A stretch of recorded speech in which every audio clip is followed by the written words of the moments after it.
Welcome everyone to the Faded Connections Path of Exile community podcast. This is episode number 38. We're exactly 1 week away from the 3.12 Heist launch on 18th of September for computer.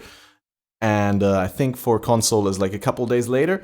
But we're all super hyped, and there's been a bunch of teasers. And just before we went live with this very episode, one of our lovely guests already discovered that there's another new teaser. But before we go into that and look at that live and give us our first impression, I want to give a warm and hearty welcome to, of course, first of all, the audience, to you guys listening live on YouTube, live on twitch.tv/CatmasterOP, on BalorMage's YouTube, or on one of the many audio platforms that we're available on. And tonight, BalorMage and I are joined by two lovely PoE broadcasters who go by the name of Velyna and Hanarashi. Welcome, guys. How are you doing? Great. Oh, yeah. I should totally address one person, otherwise everyone talks at the same time. That's smooth still. Mm-hmm. Yeah, glad to have you on. Good that you're here. Let's directly look at the thing. Let me open that and bring that up on screen. So, what is it? Can you already talk about the base? I don't know what base it is at all. I have to see it. It's a mace, a two-handed mace. Two-handed? Yeah. War cries exert one additional attack as it's implicit. Intriguing. Well, that's interesting. What are mace implicits normally? Stun duration? Stun, yeah. And like AoE actually, did they change that last leak? So basically useless. We're not giving up any implicit we care about. That's interesting, at least. Irrelevant is what they are. Yeah. War cries exert one additional attack. Duration. Yeah. It's also nicely rolled. I like the flat fizz and the increase. Yeah. They showed a good one. I can tell you the most exciting thing about that base right there. It's not level 50 something, which is the last melee base they showed us. I was like, oh good, a random leveling sword or something? And I'm like, man, I hope there's a high level version of that or it'll have no impact whatsoever. You mean the dagger? Maybe it was a dagger, yeah. I can't remember. It had some flat damage on it, but it was low level. And I was just like, ooh. But this one's at least a real one, right? Most of the other implicits are kind of like, meh, area of effect, strength, 5% double damage. Like, yeah. But that's pretty exciting, especially since war cries are really trying to make their way into melee builds, be a part of them in some way. Yeah. No, I mean, like, the Warcry exert mechanic is really, really strong. So, definitely gonna see some use of that. I just opened the thing that Balor was talking about. It is a one-handed sword. I thought it was a dagger from how it looked like, but it's the Capricious Spirit Blade. Yeah, that comes with the implicit of 100% physical damage from hits converted to a random element. Yeah. But it's a low-level weapon. Which I was like, well, it's interesting, but I hope there's like a level 70-ish version of it, because otherwise its base numbers will be too low to scale. Oh, snap. That isn't a dagger. You're right. Jeez. I also thought it was a dagger. Same thing. yeah, the physical conversion seems really interesting. I know somebody will find something to do with it. Like, they already have plans, grand plans. Yeah. Well, I mean, to them, I'm not playing melee.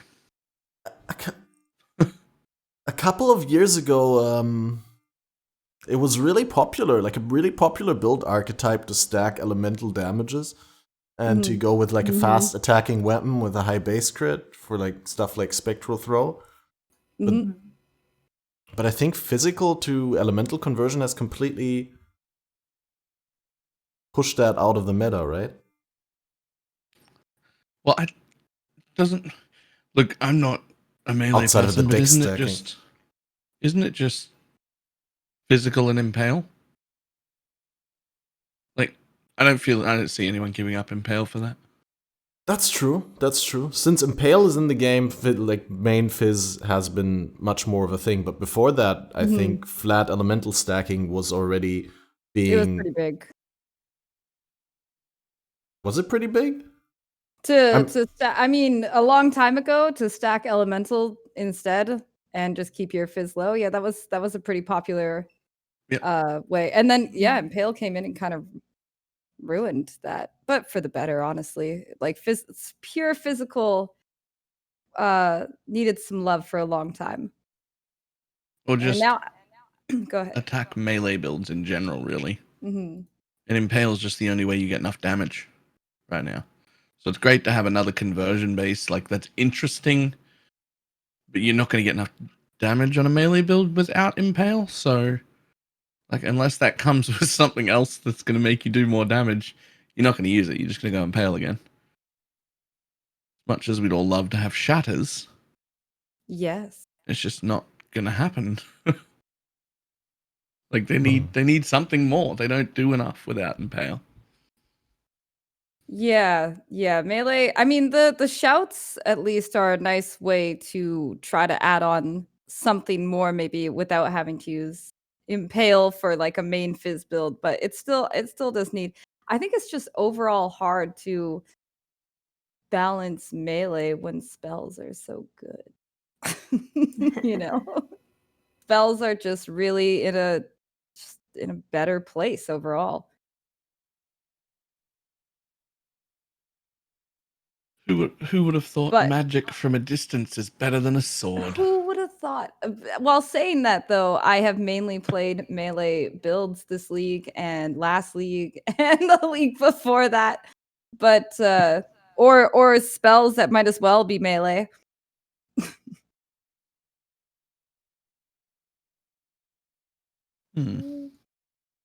Wait, was the physical to damage conversion was just hits from this weapon? Yeah, I just switched my screen. And I didn't look at it. I was like, that could be really good. Now you're talking about spells, but it's just local to the weapon. It would actually be kind of insane if that was for spells. If it was for anything else, yeah. Right? Ooh, imagine like Blade Vortex or Kinetic Blast. I mean, but only a 3-socket. It's like, what are you gonna do with that? So well, I mean, if it was global, then you could have it anywhere. But like, no. Yeah. The only thing that's maybe interesting about the conversion to random element things is that extra as always happens before conversions, which means you could still stack like a Hatred Watcher's Eye for like 40% extra physical as cold, and then always have 40% cold, or and any other versions of extra as. And maybe there's a world where you can get enough damage to warrant not using Impale and actually using something like that. But again, only if there's some like proper level 70 versions of that base. Otherwise, how are you going to scale? Or some other changes alongside the introduction of a base like this. I mean, I don't think just the base would allow the elemental stacking base type to come back, or the elemental stacking archetype.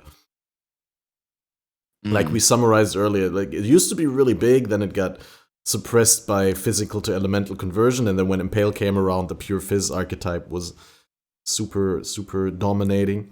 But maybe we'll get some other changes alongside with the addition of these new bases that would make it interesting again.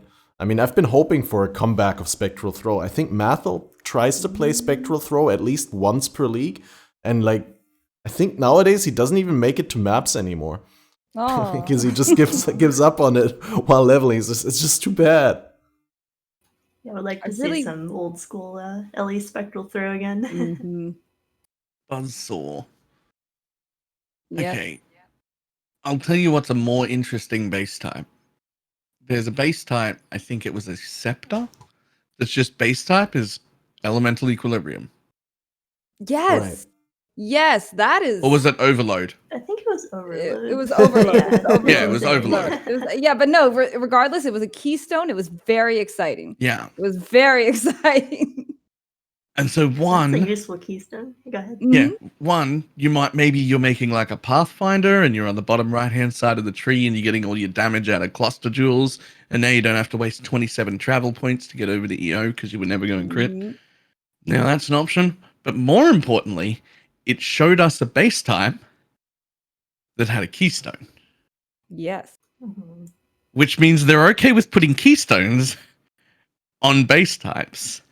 And now I wonder, how many others are there? And for me personally, most importantly, is Call to Arms on one of them? Because I really, really like that. Feel like they wouldn't do that right away. Like, as much as I want them to, I don't know if they would. Maybe. I mean, they've done sillier things. We had Harvest League, which allowed us to do all sorts of silly things. Yeah. Call to Arms would be so OP, though, because as it stands, like, I have so many builds right now that would find that base type and make it work just so I can have that instant war cries so I don't get, like, interrupted with whatever else I'm doing. And in 90% of cases, it would be Enduring Cry. Yes. Yes, but it would be Enduring Cry even if they removed the regen entirely. Yeah, just a way to generate endurance charges. Yeah, absolutely. Yeah. Just free endurance charges. It's I would put it on every build. Yeah. If I could. If I can put Enduring Cry on left click and forget about it, I'm all about automation. That is what we used to do. Back before anything I can do to automate my play and have to do less work, I'm all about it. I will automate everything. Okay, is it just me or is Balor getting more robotic? He's getting very robotic. I think I'm gonna change the server to something robotic. US. But yeah, that's before they changed it. We used to always have the exact. I swear, 99% of Path players used to do cast when damage taken, Enduring Cry, Immortal Call, Increased Duration, and that's just what you ran. Just a moment while I change the server. I don't want to interrupt you.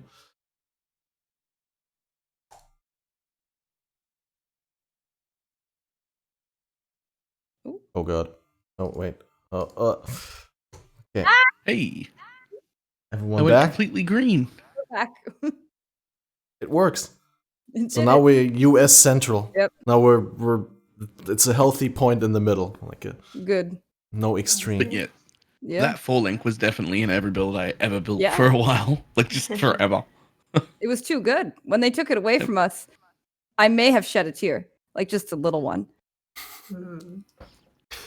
I think this is the perfect point to we went through the base types that we that got announced. Now for context, we go back to the beginning and we're doing introduction rounds so that people know where we come from and who we are.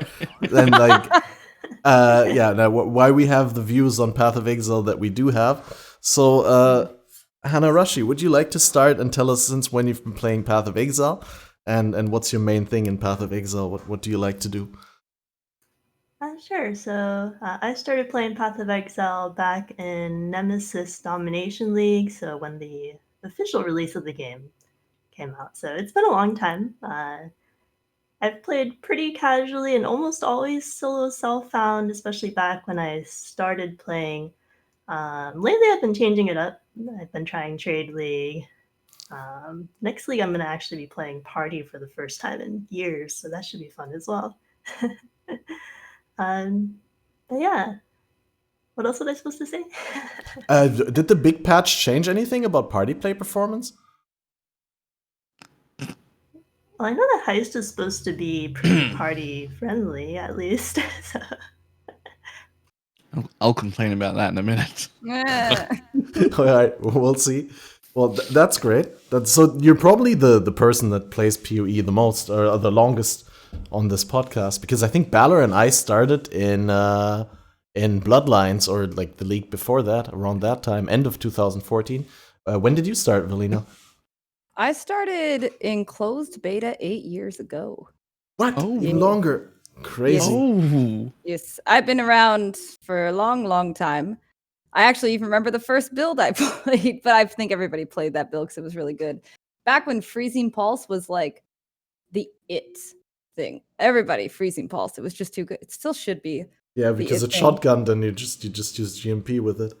Yeah, it was beautiful. It was a beautiful thing. Back when you had to find all your skill gems on the ground and your supports. There were no vendors. Oh no. I remember having 2 stash tabs Wasn't full of it gem. terrible? No, 3. I had stash gem for each color. You have to. For each color, and then maybe if they were leveled as well, another stash tab. Oh. I used to play solo self-found back before the solo self-found leagues actually existed, and if I wanted to play a build that needs a gem that my class does not get from vendor, I would have to find it on the ground. Yep. It really taught you to just play with what you have. This is what I have. This is all I'll get. I kind of actually missed that. I remember League Start planning a build was not just actually planning the build, but planning exactly which reward to take from which vendor at which point. And if you made one mistake, you'd screw yourself over so hard. Oh yeah, because there were some you would get as rewards, but then weren't available at the vendor. No, there was none available at the vendors, period. There was no gems from the vendor. Oh, that far ago. Gems. Right, yep. Where you'd have to play a different class to get another gem, or it would drop on the ground, and that's the only ways. That was the only way. It was good. It was good, though. Game has dramatically changed. Man, all I want now, quality of life thing, Path, if you can just add a gem vendor in my hideout, that would be great. Would like Siosa, once you kill Katava, just pops into your hideout. He doesn't sell them all, though. He doesn't sell them all. All right. Lily Roth? Yeah, we'll take Lily. Yeah, that's fine. Yeah.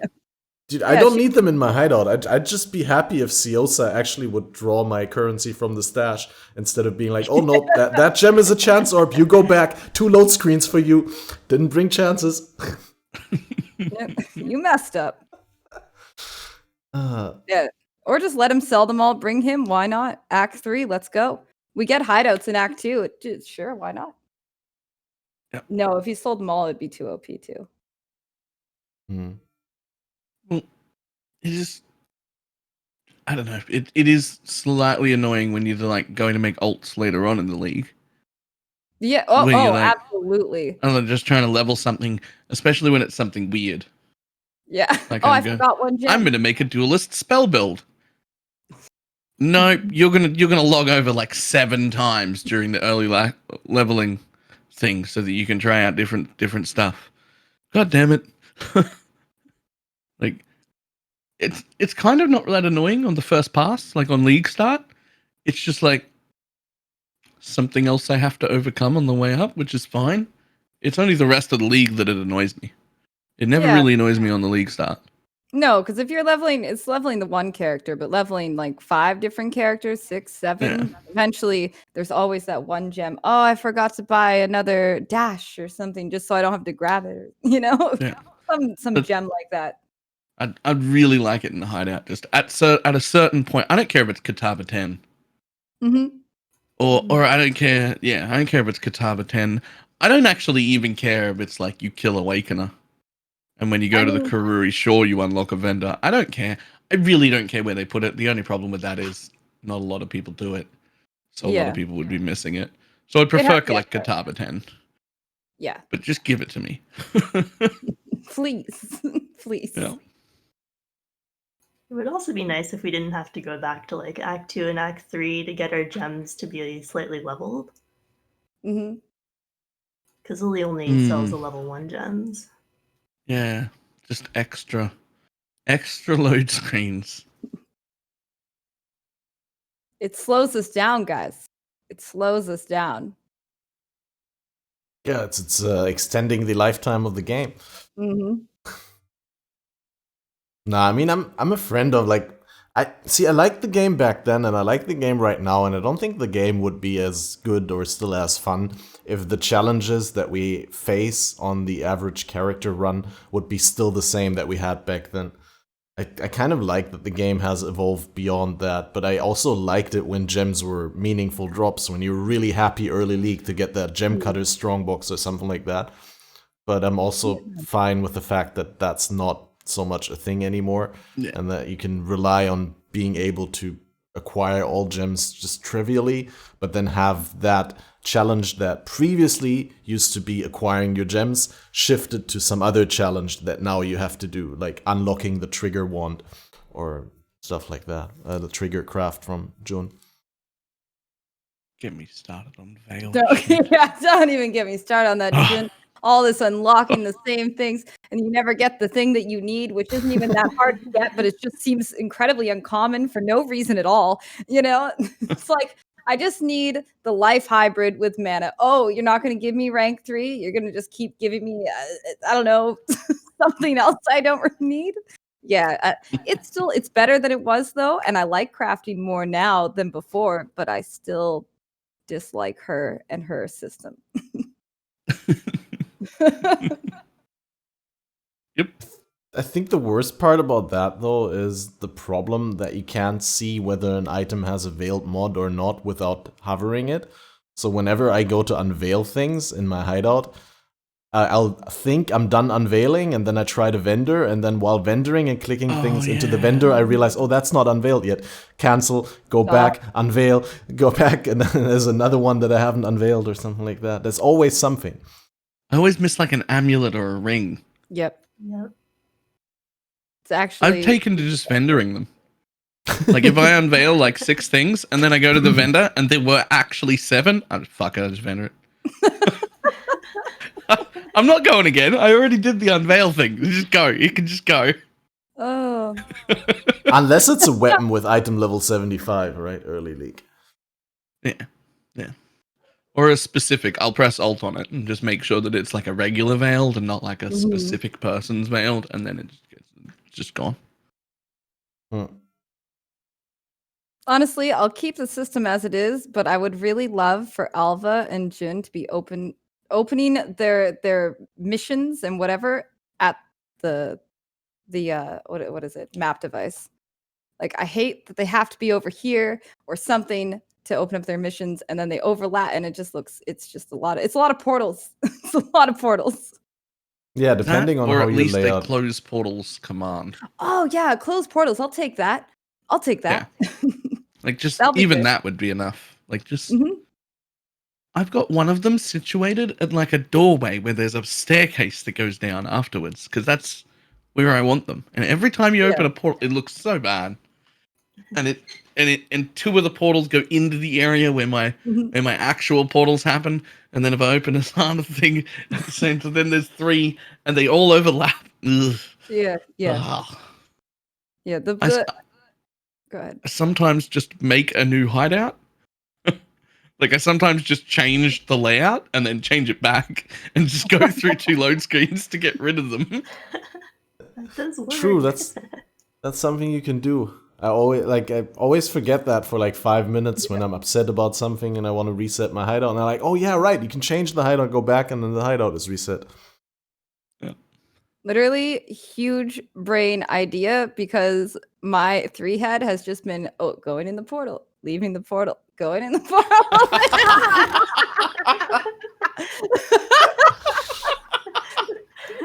I mean, Nice. Load screens.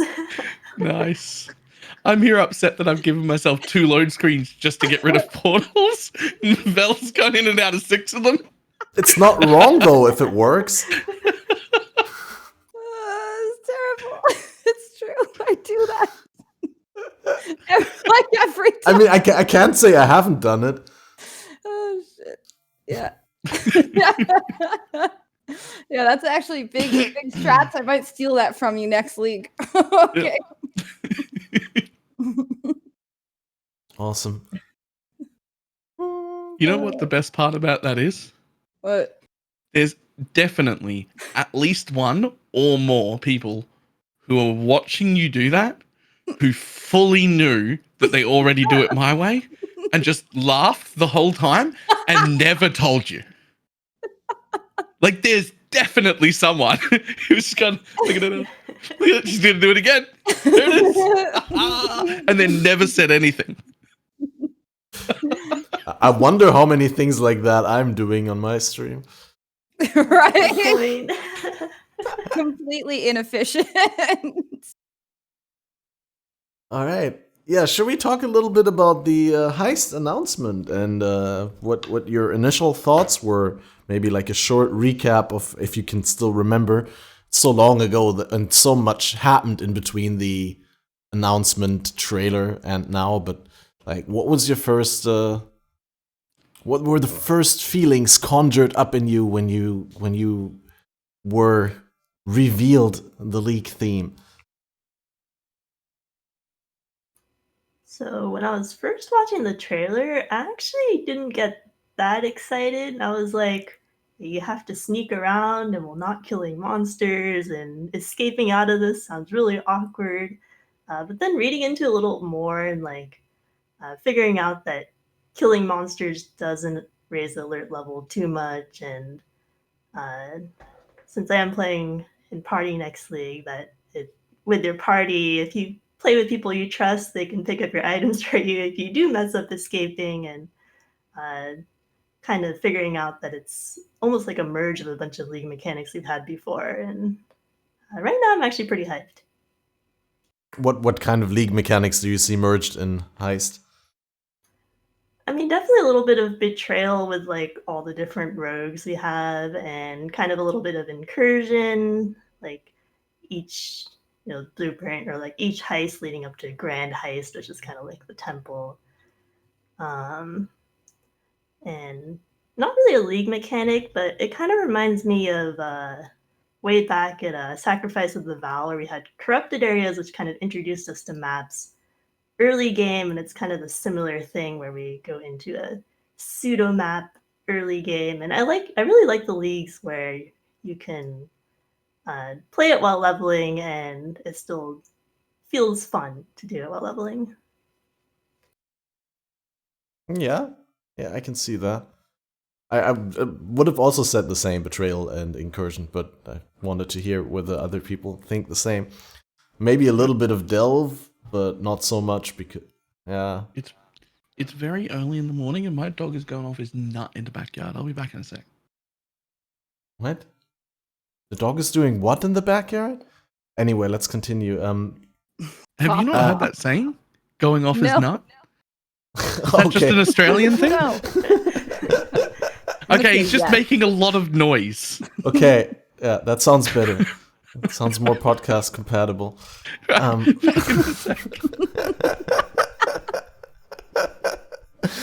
Where was I? Heist being a mix of, yeah, it's definitely, it has this build your own dungeon kind of element. But I have to say, when I first watched the trailer, it's so unclear to me whether like it just was like a big cutscene. I didn't know how much of the stuff being shown in the first half of the trailer was actually gameplay element and how much was just there for show, for hyping up the league and for like hyping up the lore. But yeah, as I read into it and understood more and more things about how it worked, I was really hyped because I really loved Betrayal. I think to this day, Betrayal is still the best or my favorite league. I mean, people have different favorites. People love different things about Path of Exile. Path of Exile is a very wide, broad game with a lot of different activities to engage in, a lot of different styles of content to tackle. So, like, there's something for everyone. But yeah, for me, Betrayal was really hitting it in almost all departments. There was maybe not enough endgame crafting, but just this permanent presence of something bad could happen next map, and I have to, roll the map not too scary and have to position carefully because around any corner that I go, intervention could spawn on me. I really like that, how it changed my gameplay decisions. And I was really hoping for that. And I know I've said this before, but I really have to emphasize again, I would have loved for it not to be completely optional, because with Heist, it's going to be pretty much, just a vanilla league if you don't engage with the actual heists, with the blueprints and the jobs. It's a lot of gathering passive heist materials and then deciding if, like synthesis, you want to go off to the side and actually run that stuff. I think it highly depends on how disjointed it's going to make us feel from mapping. Because a lot of people just want to run maps. They want to run maps really fast. How much effort is it going to be to set up a grand heist, to do these little side contracts, etc., to level up our other, like our minions? How much is that going to take us off of a lot of people's main goals, which is to map and to map quickly and just get a lot of stuff? It's interesting. It almost seems kind of like delve in the way that it's detached like that. But the nice thing about actually this, again, I can't express enough how excited I am that they put passive gathering of the blueprints and the contracts and such in Delve, in Lab, that you can just get this stuff so you don't feel like, oh, now I have to get, like, I know right now with Harvest, like, I have to get these seeds and I got to go in my garden, and then if I need any craft in there, I'm going to spend 15 minutes. I hope it's not like, I think with the passive gathering, it's going to be, it's going to feel like we're not that disjointed. Maybe the worst is when we set up a grand heist, which looks very interesting. Is it going to be like, we can use so many blueprints to put in certain sections? Is it going to be a max amount of blueprints? How many? I didn't see any particular number, but I'm very interested. Maybe I made this up in my brain, but I understood that it's like every 12 jobs you get a grand heist. Sort of pretty much exactly like the Incursion Temple, but maybe it's like just on average or something like that. I don't know why that number is stuck in my head. I don't have any source to point to, but I thought I had that saved. But I might be completely wrong. But I think we're going to feel the danger if it's like, if we can set up, I see they show us 3 blueprints, and I'm wondering, is that going to be for the entire place? Like through the blueprint repository, for example, is the entire grand heist going to be a repository, or is that just one section of the grand heist?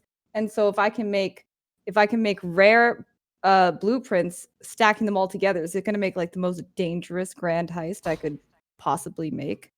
I don't think that's how it works. No? Is it just one blueprint? So if it's like repository, it's repository?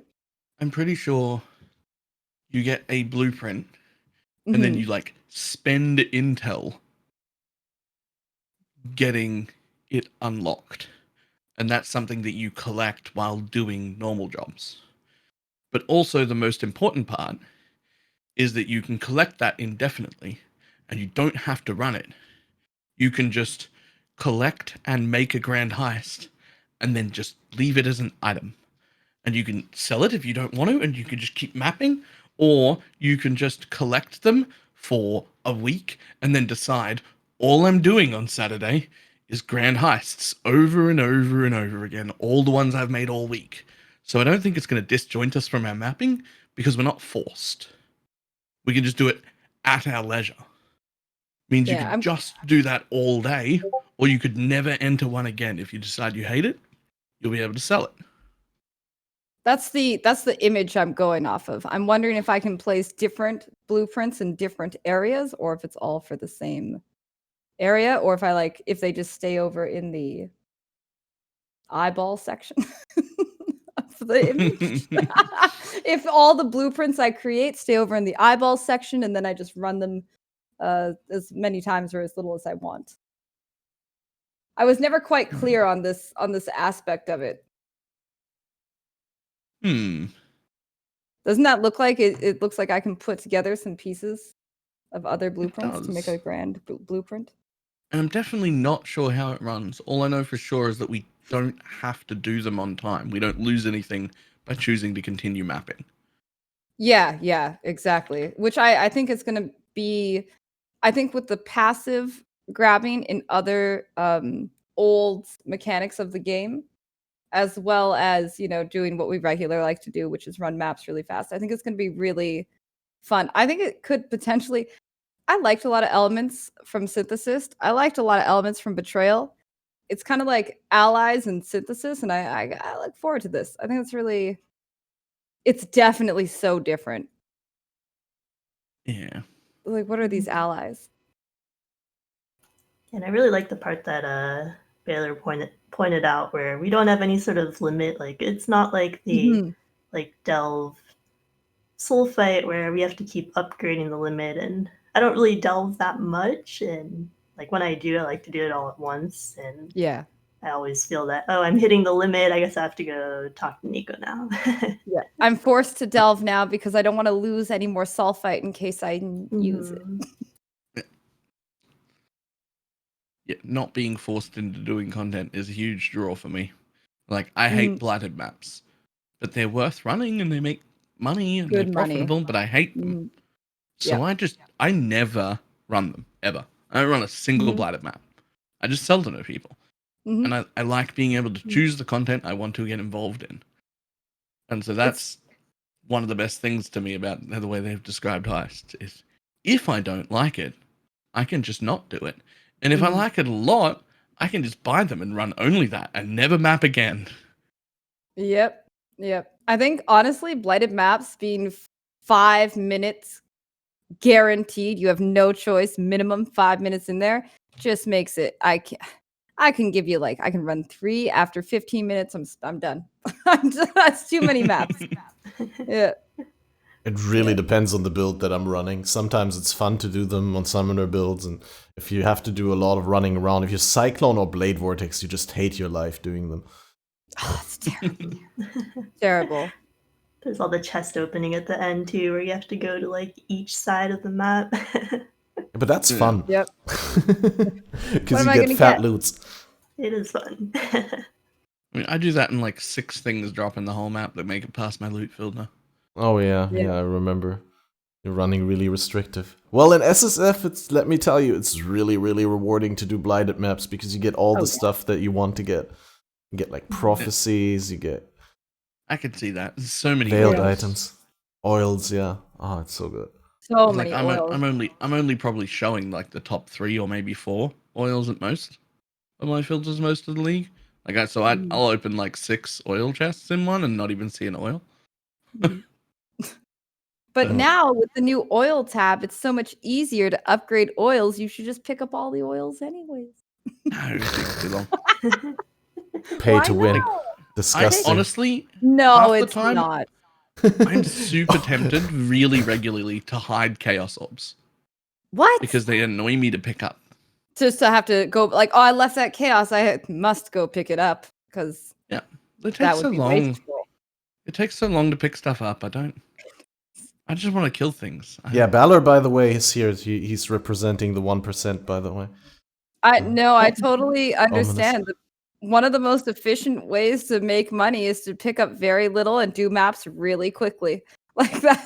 This league, I was regularly doing maps that turned 10x profit per map.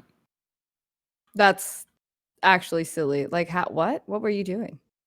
100% delirious maps on a Nora Oh, stacker. yeah, okay. Yeah, okay. Tier 19 versions of burial chambers with beyond fractured onto the map and everything. And we're looking at 8 to 10x profit a map. Do I really want to pick up 28 Chaos Orbs that drop? No, they're annoying. They take too much time. I don't want them. I just want to pick up the Exalts that drop. How many exalts per map is that? And how many cards was that to really make it? Raw Exalts, usually 2 or 3 a map. There was another way of farming that I ended up giving up on the league too early. Well, too early. I got bored far earlier than normal. But it was quickly discovered, basically the week I stopped playing, that there was a way you could run maps where you would drop 7 headhunters out of every 10 maps on the floor. I know people who are investing 10x into each map, and 7 out of 10 times we're getting a raw headhunter on the floor reliably. This is why the price is down to 30 exalts. That's just too much. That's too good. Yep. Oh shit, I should have played some softcore, could have finally bought a Headhunter. There was right the now. largest loot explosions that we have ever had came from this league in Harvest. It was ridiculous. It's really funny because overall Harvest has not felt good for loot explosions. But if you put in, let's be real here, it's an insane amount of money for there is guaranteed profit, but it is a lot of money to invest into one map. And that was really our best chance at seeing like huge loot. It'd be kind of sad when Harvest is over for the no more fracturing and stuff. Curious. I feel like there's a lot of things we're gonna miss from Harvest. I do really hope some of the crafts make it onto at least Einhar's crafting bench via beasts or like somewhere, I don't know. Like maybe not even the powerful stuff like fracturing items or adding an influence to them, but the simple things like changing colors, changing resists. Changing resists was super good. Honestly, the changing color thing made it so for the first time in my path play, I had like 5,000 jewelers because I had no need to use them because the Harvest did it all. I was like, wow. You turn them off, right? You just stop picking them up. No, I had to pick up the small ones. I eventually, I'll leave the solo jewelers on the ground, but every once in a while, I pick up some 6 sockets. Yeah, I do that. Get 7 jewelers. It's 6 slots for 7 jewelers. The math works out. That's 1 extra jeweler per the slot it takes. Gotta do it. You gotta do it. Except if you pick up jewelers off the floor, they only take 1 slot for 20. No. There's like 2 jewelers on the floor, and there's no point in that. They need space, Balor. You can't just like pack them so closely together. That's respectless. Every jeweler needs its own slot. Eventually, sure, I ignore them, but does it hurt me to look at all those 7 jewelers on the ground? Yes, it does. Yes. But I have a problem with reading. I'm basically incapable of reading. So I don't even read loot that drops on the ground. The only reason that my filters even say the names of the thing on the ground is because there's like nearly 900 people subscribed to them, and I can't hide them.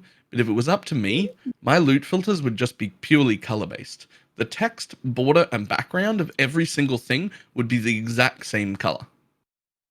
And I would never know what I was picking up. I would just have everything not worth picking up hidden. And so if you see something, you pick it up. If it shows through your filter, you pick it up. But what is it? It's a mystery. I like it. Well, I'll find out when I get back to town. When I get back to my hideout and I open my thing, I'll be like, oh, one of those was an exalt. It's a nice surprise. Yeah. They should do that just as a league. Just make it mystery stuff. I like that. Just everything we pick up is a mystery, though. Like, everything you get is actually a debate. About 2 or 3 years ago, I saw a suggestion from Ziz, and I don't know if he still holds to this or not, but I still love it, which is, he said it would be interesting if all of the uniques in the game didn't have their unique art until you identified them. So you would just know it was a base leather belt, and you would have to pick it up and identify it to find out if it was a headhunter.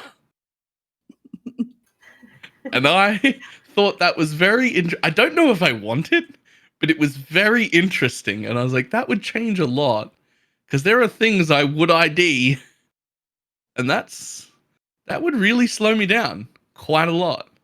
Think about how many Alk shards you'd get.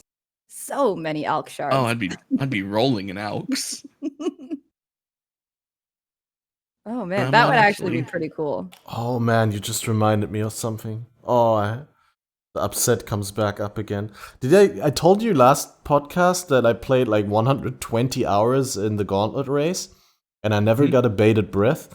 And like before my final rip, I got a unique chain belt, and it was a Malagaros restraint. It was in the same map that I died because I was so enraged at that point. And wait, it goes on. The troll continues. A couple of days ago, I did a test run from Act 1 to Act 10, like Kitava, with all passive points, without Merc Lab, and with like 2 out of 3 Merc Lab trials. I got a bated breath off of Ralakash.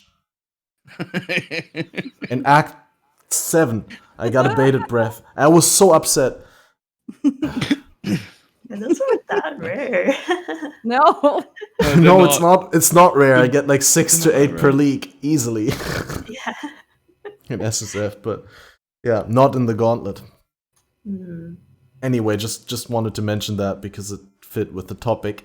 But now that we're on the topic of unique loot, let me quickly emphasize again that what I said earlier, that it's gonna be a vanilla league if you don't engage with the heist. That's my only downside, my only gripe with the league. Everything else so far looks really amazing, and GGG is known to incentivize the league content heavily with the rewards that they provide. So let's talk a little bit about the rewards. Out of what we're gonna be getting, there's like new base items, there's items that drop with like new enchants on chests and weapons. We get alternate quality gems that provide a different quality bonus. There's the replica uniques, and there's also something else that I forgot about. Or maybe, no, there's, no. No, that's it. That's it? What is your favorite out of those different things? What should we talk about first? Gems? Gems! I mean, gems are definitely cool. I was going to say replica uniques. Oh, those are great. Awesome too, but... They do. I like that they sort of have the same theme, that they take something that already exists in the game, they put a little bit of different twist to it, so that it's not as good as it used to be for the original purpose, or in case of the unique, completely unusable, but it opens up so many new possibilities. Yeah, what's the most interesting alternate quality that you've seen, then? Conversion. Big time quality conversion on Flame Blast. Oh, right, the fire as chaos, right? Yes. So if quality is conversion, think about enhance. Enhance could become money again. So I was talking about that earlier. That we might actually be leveling enhancers now. Enhances could really be. You're not going to look at it. Oh, it's just enhance. Oh, you'd be like, oh, like, this is good. What about the craft? That's like, you can craft like 8% quality to socketed gems, which is an irrelevant thing that we only use in like off weapons to level empowers more. But what if you're using like 6 alternate quality gems and the new qualities are amazing and your 6th link is full of alternate quality gems? And maybe you end up actually crafting that on a weapon that you're using. Yeah. Yeah. Maybe we actually use that. Because right now, the biggest one is a 1 Exalt craft. And that's Pepe Lab. Like, who the hell is doing 1 Exalt craft on a quality gem, But now, that's really intriguing. Wait, you did not. I use them every league. You do not put on... It's so not worth it. It so is. It's like 2% more quality. Yeah, but it's over the course of the whole league. I also I've started buying a am I going to get this? Malagaro's Machinarium? No, that's not it. No, that's that's a map. Hang on. Yeah. What's the name of the quiver with sockets? I also buy that for like 5x. Maloney's Mechanism. Malone, yeah. That's a sweet ass quiver though. That quiver has big bonuses beyond. No, I just put it in my off weapon to level gems. It's 3 more gems. I mean, but wait, you put in your what are you? I'm just chucking powers in it. Give me, you know what? Hold on. I'm just chucking powers in it. Let me look at this. We're talking about passive income. Yeah, but I mean, if this is on your offhand, why are you buying that and not just 2 basic bitch weapons? Because I can get a 6-link bow and a 3-link quiver. Oh, I guess that's true. I guess. So if it's you put it that 9 way. sockets. Instead, there's no other way to get more sockets than that. That's true. That is probably the best way to get sockets. And if you do that super early and you just change your off weapons between characters, for the entire league, you're leveling 9 empowers all the time. I'm going to bring these with me to every character. No, I'm just going to buy 5. Okay. We're talking about, it's just, what you're talking about there is just passive income for the entire league. Just free money. I mean, I could see the value in this. I do see the value in this now, but also I see the big hassle of bringing it with me from person to person. Well, you don't have to unsocket them. No. You just, when you start playing a new character, you hit weapon swap, you take the bow and the quiver, you put them straight in your dump tab, and when you change weapons, you put them back on. I suppose, but I can barely even bother swapping over just to buy new gems, so you see how it is. Yeah. Yeah. But yeah, that's a good point. The craft is actually it could be really worth it to spend an exalt on that craft now compared to before, where it was like, do I really need to do this? Well, basically, before you only did it for leveling those enhance, empower, and enlighten, but now you might actually do it for real, seriously, on like a 6-link staff, for example, on an in order to cast. Weapon. You might care. Yeah, you might really care about it now. Like that's really interesting. I forgot. I'm like, the enhance and the conversion, but I never thought about the damn craft that can make it so much better. So how much conversion could you get off that? They showed us 20% flame blast was 40% conversion. You add a level 4 enhance, that's 24% more. So what is that, like 80 something conversion? Mm-hmm. And then the craft will give you a little bit extra. You could end up something, I think is that like 94% conversion to. Which is insane.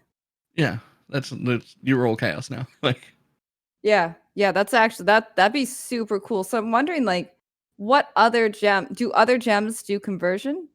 Well, not directly conversion. Yeah, the Archmage is not really conversion, but the Archmage gets like -3 mana cost as lightning per quality and +3% mana cost as extra cold damage per quality. Yeah. So basically every point of quality reduces the bonus lightning flat that you get, but adds flat cold. And I think at like 33% quality, if that's reachable, in theory, you would only deal cold damage and no more lightning damage with Archmage. That could be crazy. That gives me an idea. On Reeve, it was physical damage converted to random element. Mm-hmm. Interesting one. I am. Mm-hmm. Oh, what happens if you over quality that? Does it end up being 120% conversion? Well, conversion caps out at 100%. Yeah, so how? But you could though, because if 20% is 100, you could make it say 120, and then what happens? Does it just get wasted? Well, you can already reach 120% conversion in the game, and it just doesn't do anything more than 100. Doesn't do anything, right? So it just becomes some of those gems will just become wasted at over 20. Yeah, which is sad. Because I really like the incentive of like actually, going for the extra quality via corruption or the extra level or the double corruption so you can get a Val gem. I mean, in the case of Reeve, obviously you want Val Reeve as well. And with a lot of skills, you want the Val version. Important to note here is that the Val gem portion of the Val gem will not benefit from the alternate quality. It will still only have the regular quality bonus, but the normal skill portion provided by the gem will retain its alternate quality bonus. So basically, if you have the BV, for example, you can make a Val BV and it will retain the alternate quality, which is Life Leech. But the Val BV itself, if you cast Val BV, it will not have Leech from quality, but it will have Ink AoE from quality, like every Val BV has. Which in the case of Blade Vortex, that's probably good. Yeah. But in the case of something like Reeve, that's garbage. You've built your entire build around converting. And now you've got a Val version that doesn't convert. Yeah. Like that wouldn't. So some of them are going to actually be bad as Val versions. Like you just You wouldn't want a fire flame blast if you've worked out a way to like 90-something% conversion to chaos and you've scaled chaos damage, and then you hit a Val on it, and now it's just got a Val that's fire. Like that's. And you're in a reflect map, and then you die. Sorry, that was really good. And now you're dead. Friend of mine played that's like back in Pirandas, a friend of mine played like a Skull's Bridal build with like Val Molten Shell, and in order to charge the Val Molten Shell, it was full conversion with like dual wield consuming dark, so it was reflect immune. He was on an elemental reflect map, and he had to weapon swap in order to get Val souls. So he weapon swapped and charged up a flame blast and killed himself because he swapped out of the conversion daggers. Whoops. Oh, whoops. Yeah, I remember that. That was a 5-head rip. Nice. Yeah. Weapon swap deaths are my favorite. What do you guys think about the faster projectiles, the alternate quality supports? This is very interesting. Yeah, I've heard very mixed opinions on that. Some people say that projectiles have a chance to return for you from final target is like a complete trash stat because it the projectile needs to really end as a final target, so like it's after chain, fork, and pierce and all that. And some people said that it's really, really good added clear in like high density situations like a breach or intervention encounter, not intervention, research encounter or stuff like that. So I'm as someone who doesn't play a lot of projectile builds, I'm on the fence with that. I don't know how to judge that. I'll let other people go first, but I've definitely got an opinion about that one. Anyone know? Go ahead.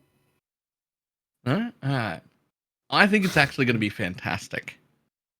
All I think right. the people who are saying it's going to be crap are just saying it because they've already been told that the projectile's return anoint is crap. Because it is. Because you're giving up an anoint slot. It's about the opportunity cost of what happens. What did it cost you? But quality on faster projectiles was never that good anyway. And there are already builds that use faster projectiles. A lot. And so if it was something you were going to use anyway, that is disgustingly good quality to have instead of the normal quality.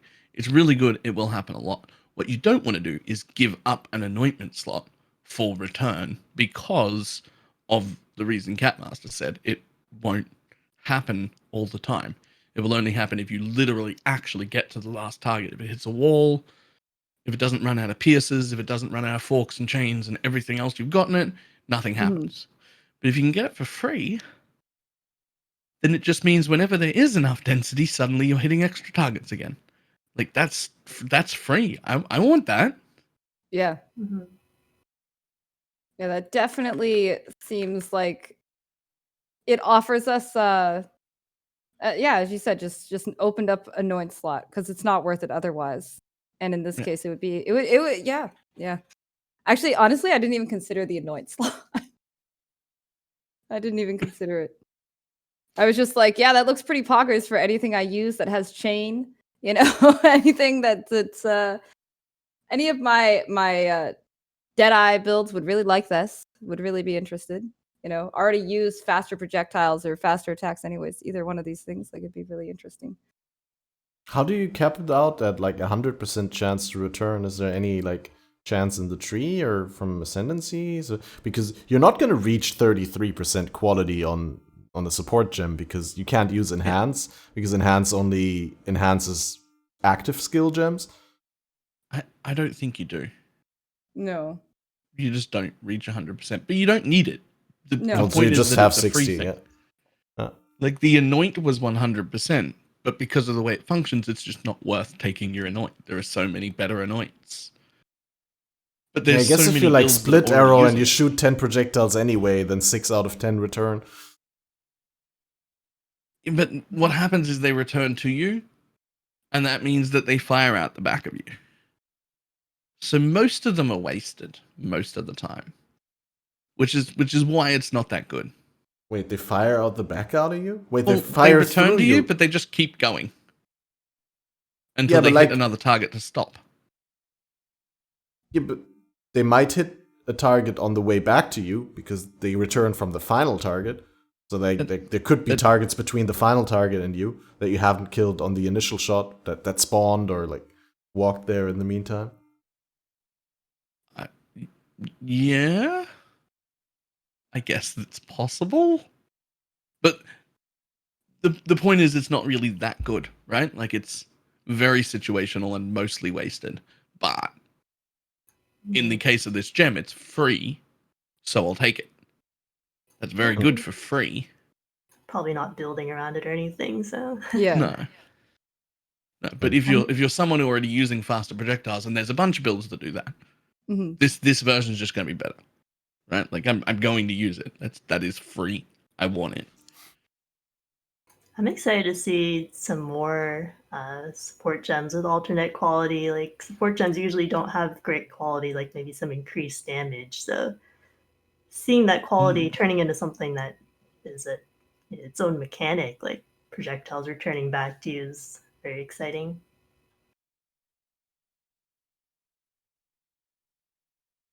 Any predictions as to what we have other multi-strike. support gems? There's one support gem Oh, yes. that was multi-strike, which I don't know. I'm not a big melee player myself, so I don't know what does multi-strike. What kind of spot is it in? I remember people saying that was awkward to use it, and people weren't using it for a while. But then in the meantime, I think some people started using it again because it still gives you a huge bonus to your melee attack speed. Yeah. But Yeah. it doesn't lock you in place for 3 attacks anymore. I feel like you need a certain amount of attack speed for it to really feel smooth. Or generally I feel it's clunkier than it was before, unless you have a lot of attack speed, that it feels really nice. Like it's really good to play with. But you have to build for some of that attack speed, or it feels clunky otherwise. I kind of miss old multi-strike, but maybe that's a unpopular opinion. I don't play melee. Never I ever. really liked the old one because it was a trade-off. You got insanely fast, but you also got locked in place for a while. Mhm. So always, but I did feel it was with the way that the meta works that you'd really go so fast that you couldn't distinguish individual attacks anymore, but it just became a blur. And then it would also be really hard to tell whether you're on the first or the second or the third one, and how long you're going to be locked in place for when you actually try to move. Like if you time it perfectly, if you just one tap it while leveling, I thought it was always great because you go bam bam bam move, bam bam bam move. But like as soon as you get to these end game kind of levels of attack speed where everything becomes a blurry mess, well, I guess then you also reach a point where you're so fast where it doesn't matter whether you're on the first or the second or the third. You just move instantly after you issue the command. I don't know. Honestly, the alternate quality on multi-strike looks really interesting because right now you get on 20 quality, 10% attack speed, 10% melee physical damage, and if you get the awakened one, you get extra attack speed, extra melee damage. So the idea of having more AoE or 20% more is 22% more damage on the first repeat, like a more multiplier is actually massive. It's pretty big. So I think that'll be a nice, because not everybody can afford awakened multi-strike, and you really only get it's nice to have, but this could be a really good in the middle ground between your regular and your awakened, if you want to go that route. It actually could be better than awakened potentially. I was just thinking, I wonder if it's better. Yeah, this is marked incorrectly though, right? Because honestly, the I first kinda feel repeat like of it supported really skills could be. is But already. you do might get that be. 4th hit on awakened multi-strike, right? It's 2 times and then it does the 3rd time instead. Yeah. So you get that 3rd hit as well. So you do 4 hits total, which will that more multiplier make up for that 1 hit loss? It absolutely could, potentially. And that's only on a 14%, right? So it's going to go up higher than that. I muted myself again. What I wanted to say is, isn't the first repeat of supported skill deals 22% more damage? Isn't that marked incorrectly? That the regular multi-strike does have that as well. That's not from the quality, is it? right? Yeah, it always has first repeat of supported skills It deal does have. 22 and second repeat deals 44 more. Why is that I part thought that like was like multi-strike's identity. So I Well, think they marked that incorrectly. Maybe they did. I can tell you that Awakened multi-strike only starts at 20%, so it might be marked incorrectly. It definitely has the increased area of effect, which could be interesting for skills like Tech Slam or Ground Slam, etc. All the slam boys, all the big slam skills could really like that. That's less interesting to me if it's just area of effect. Yeah. I can get that anyway. I think it's not only increased area of effect, but it's also reduced attack speed. Because that's 14, and it says 14 quality. And I can't see that reduced attack speed on the regular multi-strike. The regular quality is actually just melee physical damage. So it might be just like what you said for faster projectiles. This one's just, just straight up better than the regular quality. Because, instead of a 10% measly damage increase for 20% quality, you can... You at least get more AoE, which is pretty nice. Depending on what skill you are. Well, it comes with the price of reduced attack speed, but some builds don't really care about like the one-shot Earth Shatter, Ground Slam, Earthquake kind of archetype. Doesn't mind too much reducing their attack speed for bigger coverage. The more we talk about it, I'm becoming a little worried that these won't be nearly as interesting as we'd hope. And that in most cases, it's just going to end up being you just use the gems you were already going to use and the support you were already going to use, and then you just pick the alternate quality versions. Well, and that there's no decision. I don't know. We have seen, I don't think more than 10 gems, and there's going to be 900 of them. I'm sure there's going to be some really pog ones. I feel there's going to be, maybe between supports and active skills, 12 poggers ones, and the rest of them are yeah, maybe, or something niche, or something super niche. I'm far more interested in the ones that change things and then become a decision. Like the Archmage one, that the more quality you get on that, the more it changes into a cold thing instead of a lightning thing. That's interesting and a decision that I then make about my build. Whereas a lot of these other ones are just sort of well, that's better. So if you're going to use that support gem, you just use the alternate one. You would just do it. There's no question there. Right? It's like Archmage compared to Blade Vortex. Just going to use this because it gives me life leech. Yeah, that little bit of area, I can get plenty of area elsewhere. Life leech is huge. You're just going to use quality on it. But the question is, quality. Do you want to actually put points into area, or is this a nice way? If you have enough attack speed, is this just a nice way to grab some area without actually putting a point in any node? Could it be used just as a way to save yourself one node or two? That wouldn't be that bad if it doesn't make if it's it's a side decision to what you're already doing. It could be nice to just put in this gem instead and just gain that bonus. Yeah, I'm just hoping that they become decisions and not just obvious. Well, this is slightly better. It'd be nice to see support gems that have interesting enough alternate quality where you usually wouldn't run that support gem, but because of this alternate quality, I think I'm gonna use the support gem over a different support gem that I would usually run. That would be really good. If they made me put a support gem I normally wouldn't into links I normally wouldn't use, that would be very interesting. That's what I'm hoping for, but we'll see. Yeah, maybe some of these alternate qualities and these the difference of supports will make bows good again.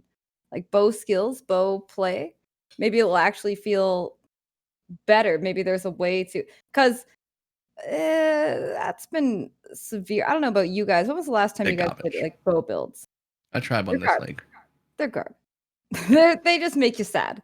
Right? Even the good, like, okay, you use it for deep delving, maybe if you want to, push the ladder or whatever. But other than that, nah. Yeah, But the maybe bleed bow thing works, but bleed but bows. I don't want to do that. No. That's damage over time. Yeah. I want damage now.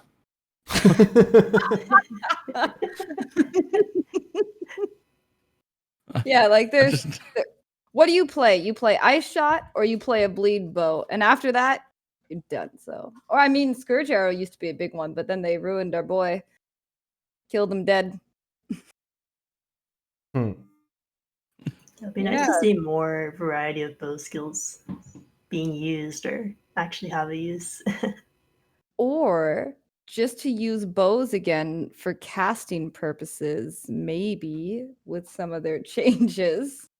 Perhaps bows can be great while their gems are still in the ground. Maybe. It would be interesting to see the bowcasters come back. Yeah. I mean, you can still do them now. Yeah, but they're just like, they're sadder now than they were. They're sadder. I'm thinking about the few, like potentially Voltaxic Rift, for example. Some of the bows coming back. Yep. Yeah, but the problem with bows is that you can't get ES gain on block with a quiver. No. Honestly, you can I if feel you're a like necromancer. on Well, block. that's life. Yeah. I mean, yeah. On block, I feel is becoming increasingly one of those stats that people are, I kind of need this. I need it. This is too value. It has its value is just going up. Like buy on block stonks now. They're going high. I would be really surprised if we don't see like a fundamental change to that in one way or another. The triangle of block and gain on block. And the other thing, I want to say glancing blows, but we already we're beating a dead horse. We already talked about that the last 2 podcasts. I feel that glancing blows is actually fine because it doesn't need to be nerfed.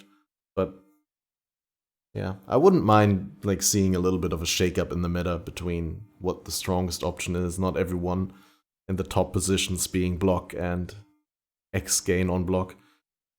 But just for the gems again, I think the fact that there's so many different ones is gonna make it at least like an interesting choice for the first week or two and also obviously the fact that you can't really get all of them easily. We don't know how accessible they are, how frequently they drop.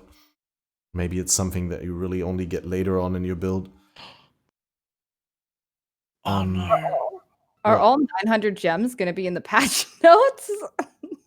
Oh no. What? Poor Bex. Yeah, Balor is feeling empathy. We're going to need 3 different stash tabs for different colored gems again. The thing we were talking about earlier. No. They can't all be that valuable. One stash tab for 3 different At least colors. at the beginning until we figure it all out. I'm going to need. Yeah, but you don't know whether you get 1 per job or whether you get 1 per grand heist or 1 every 10 grand heists. I mean, there are 900 gems. They've got to be somewhat common. There's infinite exalted orbs. They're not that common. Right, but there's only one type. Well, no, there's more types. There's only one exalted orb, right? Yeah. But there's 900 different gems. But at least some won't be in the mix, like reduced block or something. The one to screw over the Hagen boys. That's gonna have an alternate quality. That's probably fine. You're safe for that one. Any gem you have to make via vendor is probably untouched. Alternate quality portal gem, POG. What does that do? Make it slower? I don't know. I never use portal gem because it's too slow. Even fast, it's too slow.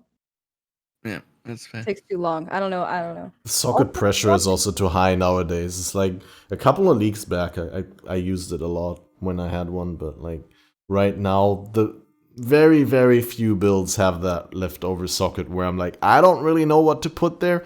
Let me save my inventory slot for portal scrolls and let me, Cast on death portal. That's two. That's two sockets, dude. No way. 2 sockets on cast on death portal. That's crazy. That's how much my chat's like, get cat. You have I've done it. Socket. No. I've done it. No, I'm Wasting not build space. Meanwhile, I'm wearing a 5x quiver in my offhand just to level extra gems. And sometimes I've got cast when damage taken portal, just wasting 2 slots. Think of all the profit you could have made, Balor. Leveling and powers. It's so bad. What can I say? Sometimes I make really shit builds and they die a lot. And it just happens. One of the perks of playing softcore. I wish I could make... I mean, I do make shitty builds and they die. But they don't die a lot, they only die once. Once each. Oh my god. I've made builds that die once a map. Yeah, well, just once a map? That's a pretty good build. What do you mean? They start to struggle once they get to the early 90s. It's very hard to keep getting levels if you die once a map. And half a bar, and it's gone. Yeah. Forward 2 steps, back 1 forever. It was a very, very long leveling process on those builds. I gotta say, by level 94, I just start rolling maps hard. I'm like, who cares if I die once or twice? I'm in softcore, I'm safe. All that matters is my XP, and I've given up on that a while ago. If my build's not done by 94, what am I doing? Who do I think I am? Somebody who doesn't die? Like, what? I aim for 96. Usually. 96 is pretty good. 96. 94 is definitely where, like, I can make 95, but at that point, I just kind of stopped caring. I just want to roll maps and then die to reflect because I screwed up, Like the best thing about running fractured maps, I can never get reflect. What?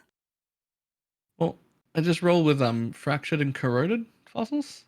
It Oh, just says no elemental. Oh yeah, I guess. Wait, Yeah, what about physical reflect though? Oh, you don't actually care about that. It's a spark. Yeah, you don't actually care. Never mind. Yeah.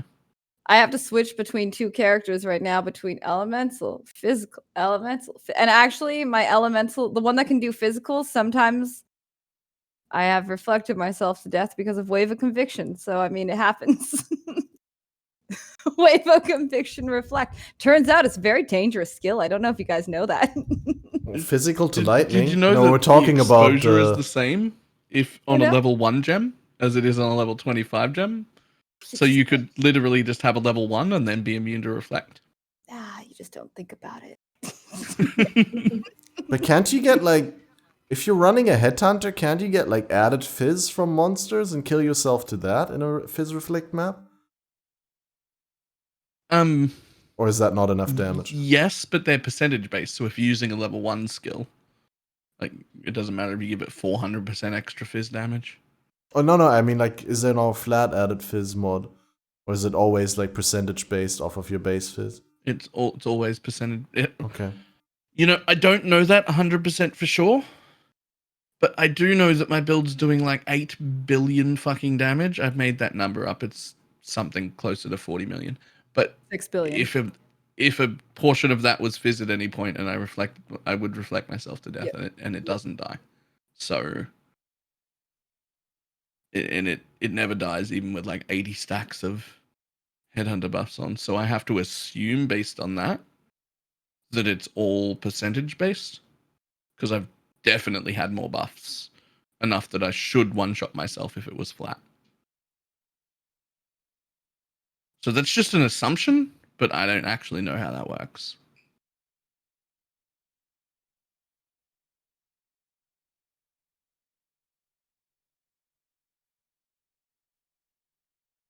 It has to be that way though, because otherwise I'm sure I would have reflected myself to death many times. Yeah, no, it makes sense. I just, for some reason, I assumed there's two different physical auras. Like one is extra fizz, one is substantial extra fizz. I wasn't sure how exactly those work, but it does make sense that it's a percentage gain, because otherwise it would have to be depending on the level of the monster if it was like some sort of flat added stuff. Mm.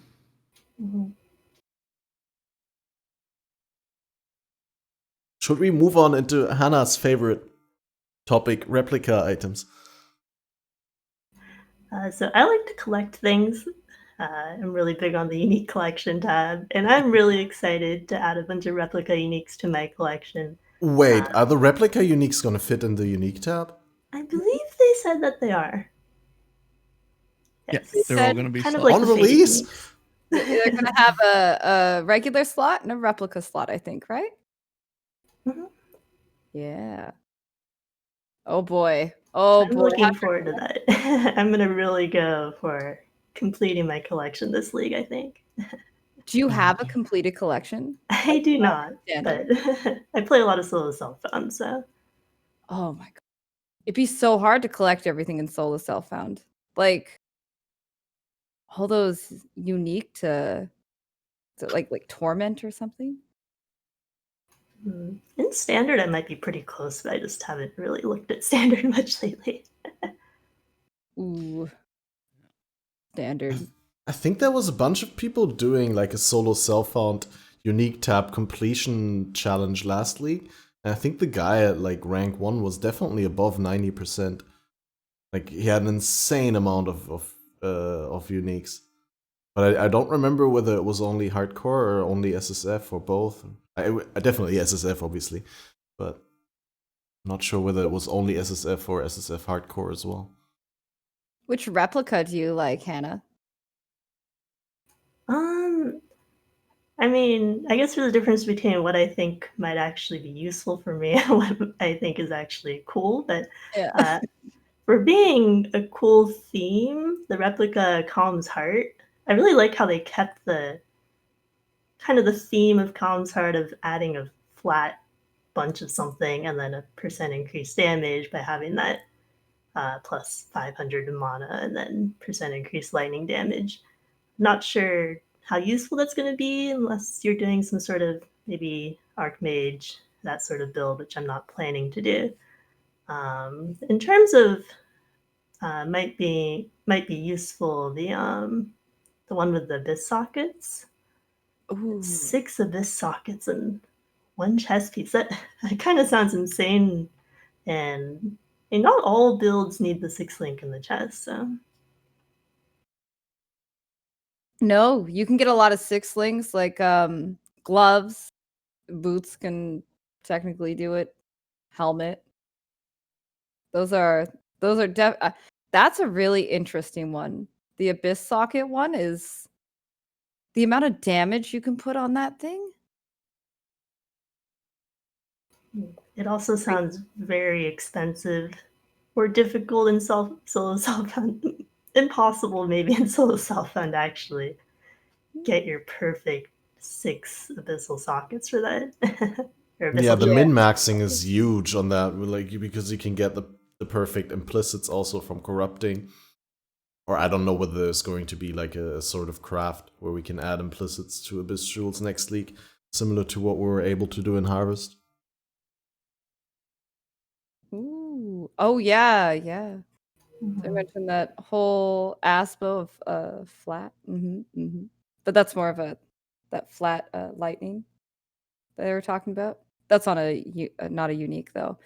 I find the Calms really funny because they even mention at like the flavor text mentions how it's kind of worthless unless you're an Archmage. They know what Wait, I missed that. Did they Yeah. say that? Some of the flavor text for the replica uniques are great. Yeah, it's really perhaps an Archmage would like it kind of thing. Oh yeah, I see. Useless for our purposes, but perhaps we can sell it to an Archmage to fund other experiments. Nice. Exactly. The interesting thing about those to me is the abyssal chest. Well, that Yeah. could just be 240 mana and 240 life with 12 suffixes. Yep. Like it And kicks the shit out of everything. Think about how much attack speed you can put on that. Forget about the life and the mana. Just flat fizz, flat attack speed. Just right now, I was doing a build that is heavy on lightning scaling. Think about all the lightning damage you could put on that bad boy. I would not be surprised if that What's- is the rarest replica unique of the league. Hang on. Hail Negator. The hail negator. Yeah, you get like that. That's also what I thought. I actually was thinking about the Light Poacher, but Hail Negator is much better. Like the ones that get a bonus per Abyss Jewel affecting you, because Shroud of the Lightless, like the base version, has stats per Abyss Jewel affecting you, but basically, in order to put it up to 6 Abyssal Sockets for it to be balanced, they had to remove all the other mods from it, apparently. Yeah. But then you have the 2 helmets that benefit per Abyss Jewel affecting you. That would be. And you can pretty easily get like 6 to 8 Abyssal Sockets in your tree. And then you can get 2 in a helmet, 2 in gloves, 2 in boots, 2 in belt, and 6 in your chest. And then you can't link any skills anywhere except in a staff or bow. But you would have, what is that? 1, 2, 3, 4, Dude. 5, 6, 7, 8. How do you 8 play plus 6 that is build? 14. And then 8 more on the passive tree, you can get 22 jewels. Yeah, but you have like 3 2 links, 1 6 link, and then and that's it.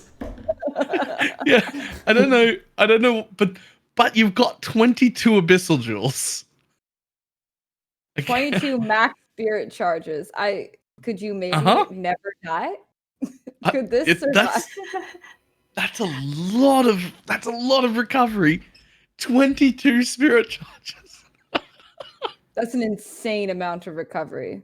But you still only get spirit charges when you kill things, right? Or how does it work with Hail Negator?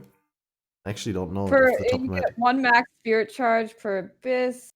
Gain a spirit charge every second. Oh, every second, right? Because Light Poacher gives you 1 on kill. That's insane. Spirit charge every second. Mm-hmm. So 22 seconds later, and you're maxed out on spirit charge. 22 seconds AFK. And then you get what? You get your 6 link. You've got 2 links for like a movement skill, maybe 2 auras, and then I don't know, 2 extra links. Forget 2 about unset 2 rings, absolutely. That's I don't know if it's going to be a good build, but it's a build, and someone will do it. All right. Well, again, I mean, we don't know how common this is going to be. For all we know, this might be the legacy Calm's Heart of this league, right? Where, 10 people get one, and then that's it for the league. I mean, I don't think that they're doing something like that anytime soon. And it was kind of sick in Legacy League that they even made it available, the 1000 life Calm's Heart. But yeah, this may be very, very rare and hard to get. Who knows? The columns are rare to start with, so who knows how rare the replica columns is going to be. When I was chasing the Bated Breath, I actually got a Calm's Heart as well. That was the other thing that tilted me. First the Calm's Heart, and then the Maligaro's Restraint, and then I was done. But yeah, Calm's Heart is supposedly rare. It's just you end up getting it when you don't need it. I found my very first one after 7,000 hours in the game, and I think it was a 10C item on trade. I was like, this unique used to actually be amazing. It still had that feeling of the Calm's Heart is the good unique, but it's been a little while since that. Well, that just goes to show how incredibly good sockets are nowadays. GDG has always been... They didn't really like the idea that most people turned the meta into one-button spam, and then they just kept on adding great utility skills and great synergy between skills, and now we're at this point where, anyone, not just summoner builds, which did have the problem back in the days, of not enough sockets, but any build that I ever played is struggling with sockets and struggling to fit all the abilities in that I would want to run.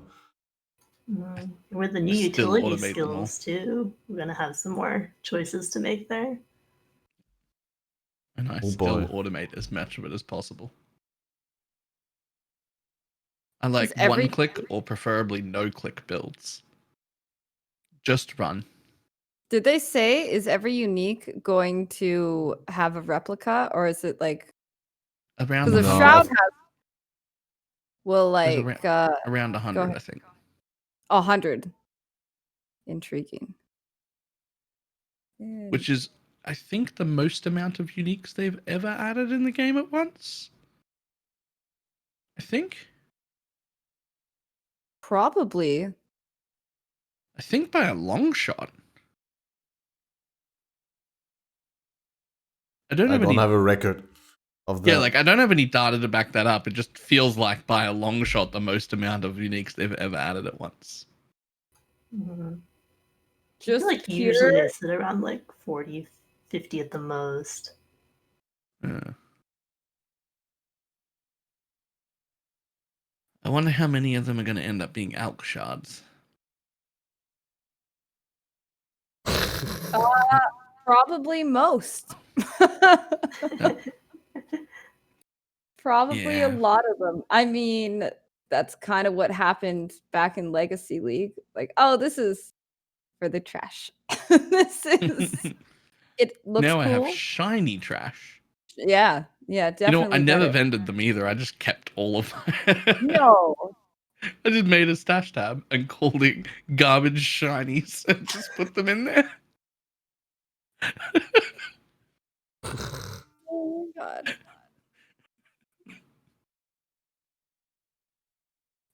Ooh. So yeah, what do you say about the?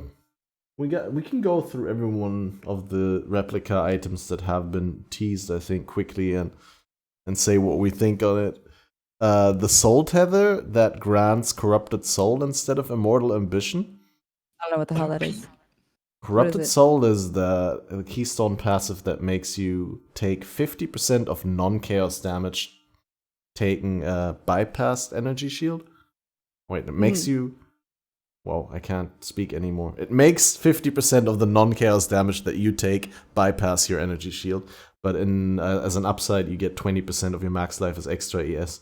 So basically, I think you're trying to balance to have like 50-50 life and ES, so that whenever you take damage, that you know both get diminished equally. Yeah, I was trying to look this one up earlier before we started, and I'm like, I can't seem to find this. So that's interesting. I think that one's OP. That one's. I'd like to see more hybrid builds around. Maybe it could make the hybrid flask useful. No. Sorry. I got too excited. The hybrid flask? You mean the low life flask, the coruscating elixir? No, just overall hybrid flasks. I just don't. Those hybrid I've never flasks. actually used them or found them useful in any way. And then I was like, wait, no, it wouldn't make it useful. Nope, still garbage. No. They've been a little bit useful since they count like as mana flask for the sake of the prefix pool, so you can roll enduring on them. True. So they don't end at full. Okay, that just blew my mind. I don't know if it's worth it, but it still is interesting. I never considered it until you said it. I think some people do that. I'm not sure whether it works with the passive in the tree, but there's also this passive in the tree between Witch and Templar that is really popular among some people, especially the people who play the All Mods leagues, because of how likely it is that you get shocked, ignited, or chilled, because all monsters have a percentage of fizz as extra of each element. There is this one thing that makes you drop a random elemental ailment whenever you use a mana flask. And so you can just spam your mana flask and spam away the ailments. I didn't think of that myself. Like I actually scripted out an entire video, like a more or less in-depth guide to flasks. And I completely shit on mana flasks in that and been like, you never want to use a mana flask unless you're playing an Archmage build maybe, but like otherwise you always want to solve the mana sustain outside of your flask setup. But then some people pulled me on the right track and were like, nah, dude, you really should look into that. It's really good. Yeah. I mean, I still personally wouldn't run a mana flask, but I see why some people do now.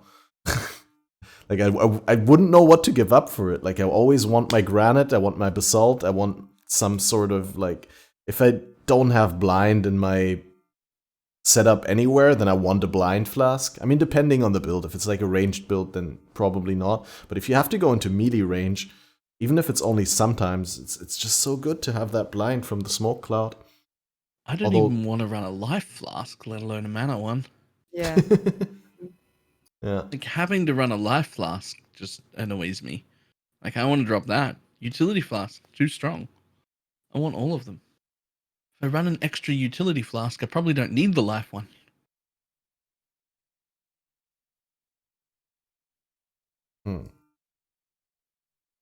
Yeah, that soul tether is very interesting, though. That's the information I was trying to look up earlier. Very interesting indeed. Soul tether already is a really dope belt, and this version seems like it would be pretty nice. Yeah, it's just I like the regular soul tether so much. I'm not sure in which build I would actually use this one, where like whether the build where I would use this one wouldn't benefit more from the regular soul tether. But I guess yeah, if it's a build that basically just relies on regen, then soul tether itself wouldn't be that great. I was gonna say, but you could just get the soul tether effect from a jewel, but then I'm like, but you could also just get this effect from a jewel. So if you were gonna do them both, then it wouldn't matter which one you had where. Well, I guess it depends on whether you prefer to have the whether you want the strength or the int on the belt. Yeah, that would be it. Do you want strength or int? Okay, let's look at the one that was posted when we went live, the foible. Let me try and bring that up. I want one on day one, please. Yeah, it seems like insane leveling amulet. 100 life? Yeah, 100 life. I mean, it's still going to be like an alch or less eventually. But like 100 life? Like, imagine if you get that, like at the end of Act 1, start Act 2, somewhere around level 16. And you go from having like 340 life to 450 life. I'm sorry, but at level 16, I would like. That'd be insane. I would wildly prefer the regular one because it like lets me drop my mana flask and lets me just. But you can just run clarity. Just level up with clarity. What do you mean? Use clarity to level with, and then you drop it when you have enough mana on the tree. Yeah. At the start, yeah. So you don't have to run a mana flask. I've almost always got clarity. Yeah, that usually every like build. It once just I fight never Brutus, gives me enough recovery to not use a mana flask, so I'll just prefer to use you just gotta level it. heralds and skitterbots. Yeah, I guess if you level it. Yeah. I mean, honestly, clarity has been for the longest time. Like, I kill Brutus, I get clarity. That's just how it works. And then until like level, I don't know, 35, 40, and then I can just drop clarity because I usually have enough points for mana sustain at that point. But just think about this: corrupt it with move speed, sell it for an exalt. People will buy that to level with if you corrupt it with move speed. Every one of you that you get, corrupt it. You think? Wouldn't they want a Karui ward with move speed instead for leveling? Because more move speed? I just don't see why people would care about life while leveling. The life recovery is pretty massive, especially on when you're low life, good life recovery. For early lab running in general. You know, maybe I don't go into lab while I'm at level. Maybe I go in 6-10 levels under because I have all this life regen and flat life that it's safer. That's what I would do personally. I would take that, I would get move speed on it, and I'd run through the axe. Really, that life recovery is actually massive to me, more so than just the flat life. I wonder what the max roll is. Like, it's a 21 here. Is it 25? Is it 24? Is it 30? Is it 28? Are we almost like tapped out at that point?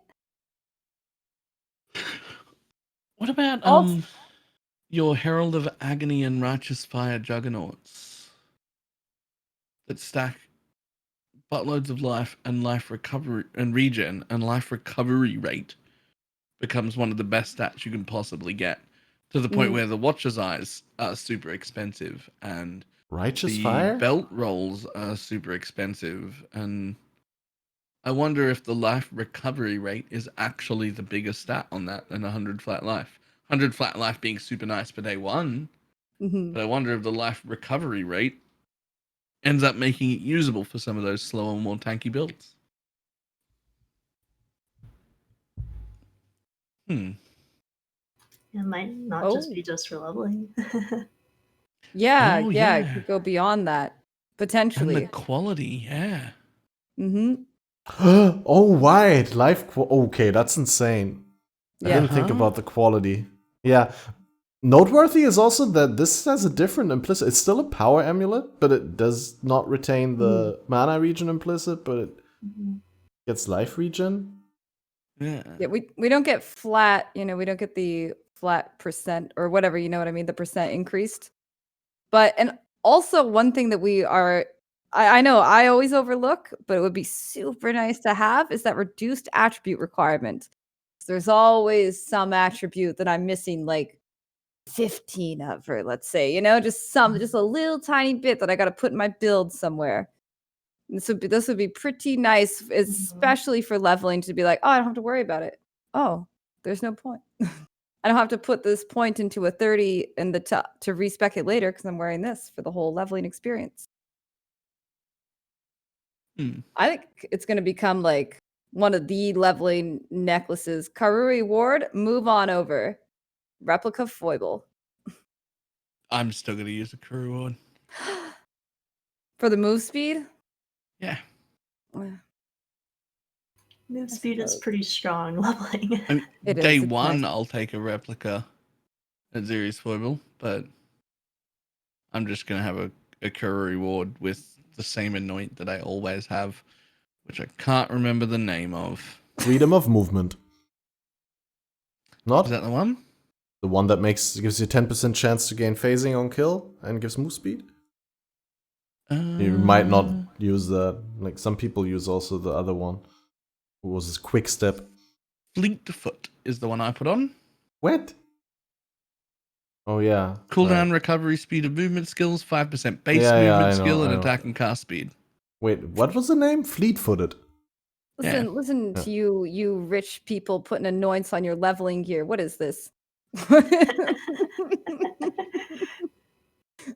I mean, it's softcore. You put one anoint on one leveling amulet, and then you use it for every other build forever. I don't have time for that, Balor.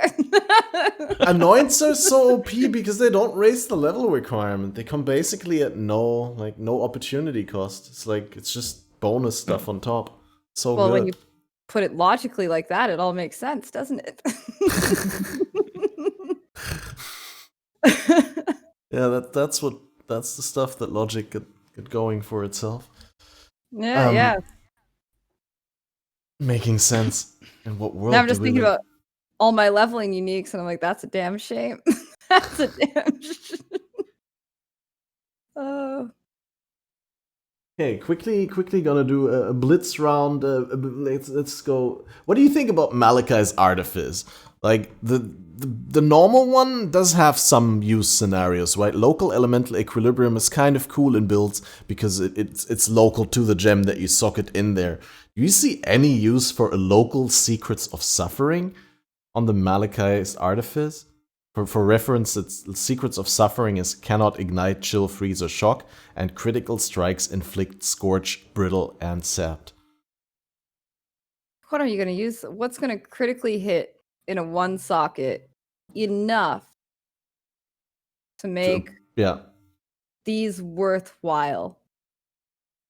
I feel like it's just going to be a meh. Brand in a crit non-brand build?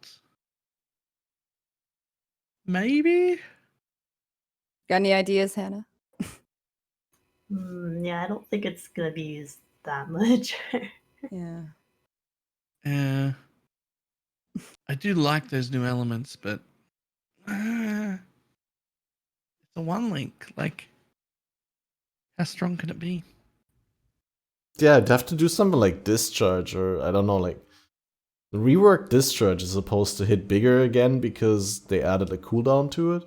So maybe that, but then why? No, like I can't think of any situation in a like crit build where it'd be like, hey, I'm in the middle of this boss fight. Let me inflict Scorch, Brittle, and Sap by just discharging all my power and endurance charges and frenzy charges, and then they're gone. Yeah, nah. Yeah. Yeah, and just that it's one socket is, yeah. And then you got to give up. What are you giving up on your ring? Like a curse, life or energy shield, resistances, Yeah. damage against shocked things. That's the bigger this, part, really. Like what you have to give up that ring slot. Yeah. Malachite is still a net gain in resistance, but not a big one. It's definitely, you're definitely giving something up versus a regular ring. Yeah, I think the normal version is just straight up better. Local elemental equilibrium. Throw in your Herald of Purity and use a Ghastly Eye Jewel somewhere in a socket to get flat elemental damage for your minion attacks. And just have your Purity Sentinels apply EE for you all day. I EE want it is to also be good. EE is so good because it doesn't have any diminishing returns on bosses. It's not weaker on bosses. It's always minus 50. Mm-hmm.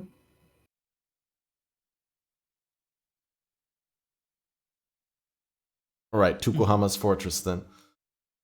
What does this one do? Oh, that's the one with cast additional brand instead of +1 max number of summoned totems. Yeah. Mm-hmm. I just don't feel like cast an additional brand is that strong. No, it's not comparable with +1 max number of totems, actually.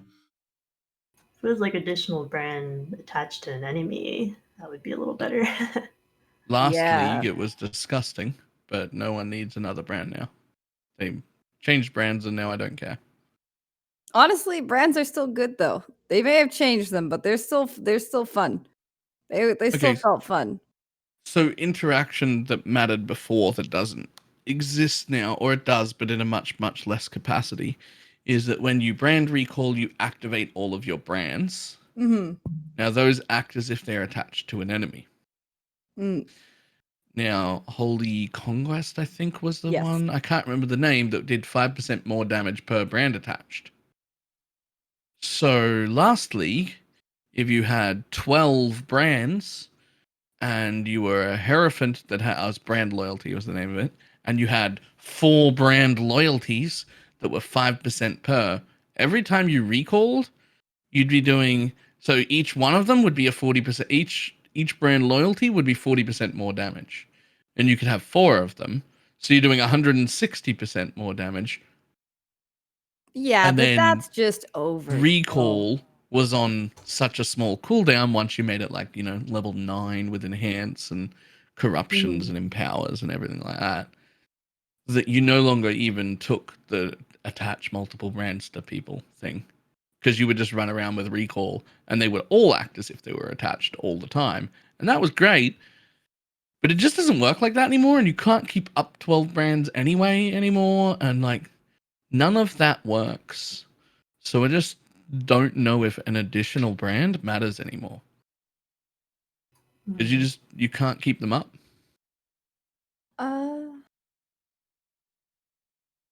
I did a brand build at the beginning of this league, which was my first brand build, so I didn't feel the glory that everybody else felt when they played brands before. I actually had similar experience. I started with a brand build this league, and it was my first brand build. Which one did you do? Penance brand. Ooh, I wanted to do that. I never did. How did it turn out for you? It was a lot of fun. I liked the way it worked. It kind of reminded me of Stormcall, almost with a little bit of delay on the explosion. Yeah, I'm sure it wasn't as strong as brand builds last league in general, in their full glory. Penance brand has been really interesting. That's actually one of the few, like that brand has been deep delving in everything. It's really interesting. But honestly, I feel like Holy Conquest now is still fine. And brands still felt like they still feel really, really good. You actually got me thinking earlier about the difference in quality because I played a Stormbrand build that does most of its damage as colds with 2 Call of the Brotherhoods. And I'm like, oh, well, isn't that just intriguing? Isn't that just interesting now? Yep. That's actually got me thinking a lot about my brand build again. Although in this case, like that shield would mean nothing to me because it uses a Prism Guardian. Instead, it's a low life build. So it's nice to have blood magic and all, but this shield.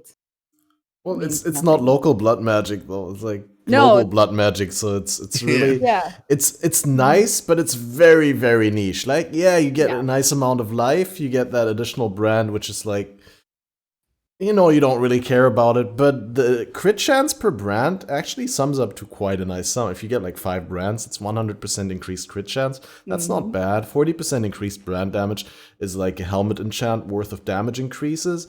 But blood magic and mortal conviction, having to build around that, not getting to reserve anything without sacrificing life. Yeah. I didn't even think of the blood magic. Ugh. Yeah, the blood magic really makes it like not really the greatest. No, not really. I know that somebody out there has their big PoE thinking cap on right now and has made something good with this, but I'm not going to make something good with this. Not in my case, I can't see it being worth the shield slot. There's so many other shield things I could put there. Like heal unlock. Yeah. Yeah, exactly. And then we got, I think, we got one more and then we're through with the replica uniques. I think. At least with the ones that have been teased. We didn't look at the ones on the official announcement page, but I guess we don't have to because everyone has seen them by now. Thought about them. But here we got the replica Bitter Dream up, which Bitter Dream has been kind of a meme item really until people discovered that it works really, really well for Spectres. But it also had a rework in between where they changed the support gems, and now the replica has a completely different, not completely different, but somewhat different lineup for support gems. I feel like it's going to be one of those that's, again, kind of fun if you want to try something new for leveling, but I don't really know about use for endgame. I don't really know what the Spectre uses, so maybe there's something there, but... I really wonder what it vendors for, because they explicitly kept that a secret when they were asked. Like, because the normal Bitter Dream is hated by players because it doesn't vendor for shards, but you actually only get all the support gems that are listed on the thing. But if that holds true for the replica Bitter Dream, then that would be the first time ever that you'd actually be able to get an elemental penetration gem. Oh. That would be crazy. Ooh. That would be crazy. Oh, I didn't even think of that. It has to be either Alk Shards, so you can actually vendor it, or an elemental penetration gem. Which, in either case, it's straight up better than the normal one. Yeah. Yep. I think we can all agree on that.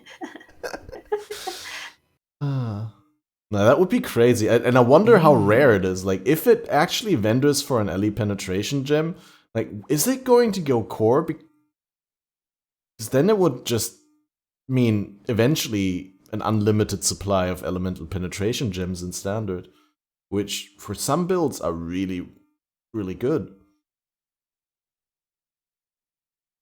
I mean, if you're doing elemental, you're gonna want to penetrate, and it's probably going to be pretty big for your build. I don't know what elemental skills don't want, because right now, what do we use? Frost Bomb and then Wave of Conviction to get like exposure as our way to give us some sort of...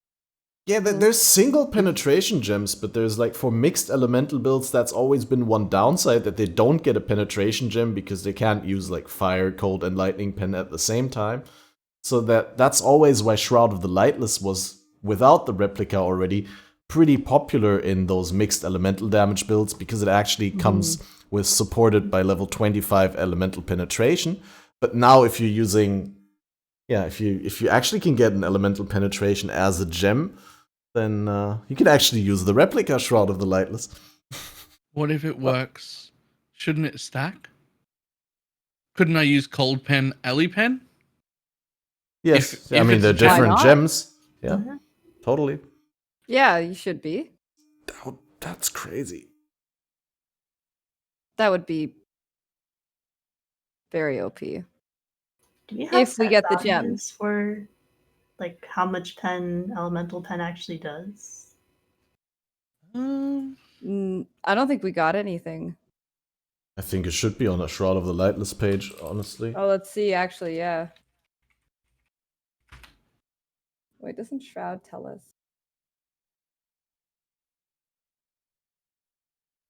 Oh, it used to be Says level 20 also. Elemental penetration support.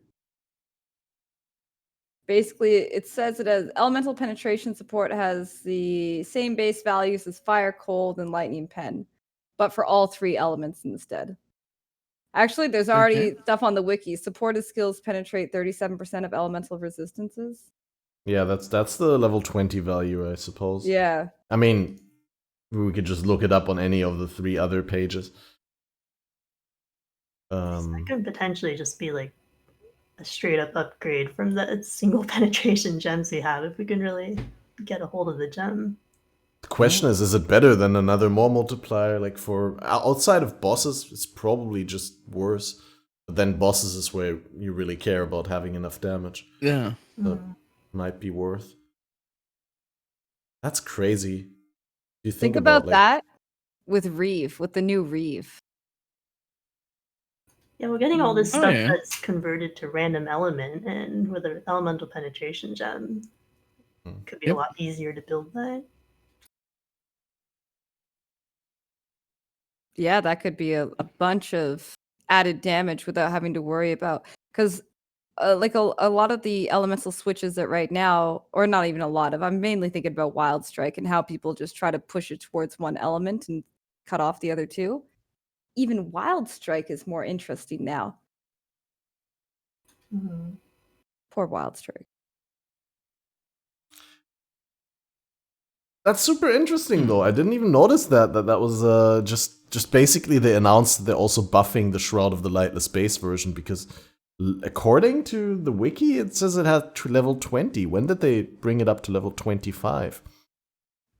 That honestly, I think that's also an indication for possibly elemental penetration becoming available as a gem to give it an edge over the pure gem. I didn't realize it was level 25. Yeah, it does clearly say 25 on the post with the replica shroud. Huh. Hidden teaser. They didn't highlight that, and it slipped past me. Huh. Crazy stuff.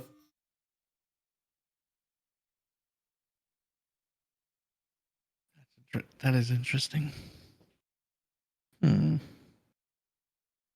You guys, I said we weren't gonna look at the announcement page, but quickly, the alternate, the replica of the flask, of the Zealot's Oath flask that gives you Eldritch battery during flask effect. At first I dismissed that as complete garbage. I was like, why would you want Eldritch battery only situationally while the flask is up? That makes no sense. But actually, it also gives life recovery from flask, also applies to energy shield during flask effect, which is like super crazy, because basically you get your life flask doubles up as an energy shield flask while you have Eldritch battery from the flask, or while you have the flask up, you have both Eldritch battery and you get like whatever. If you use a divine seething flask, you get like 1,000 energy shield just from using the flask. Is that going to be worth taking up a flask slot, though?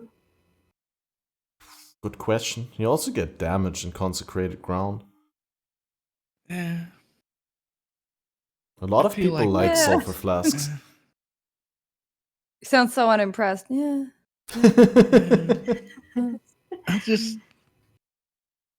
I hope it's worth at least half an alk.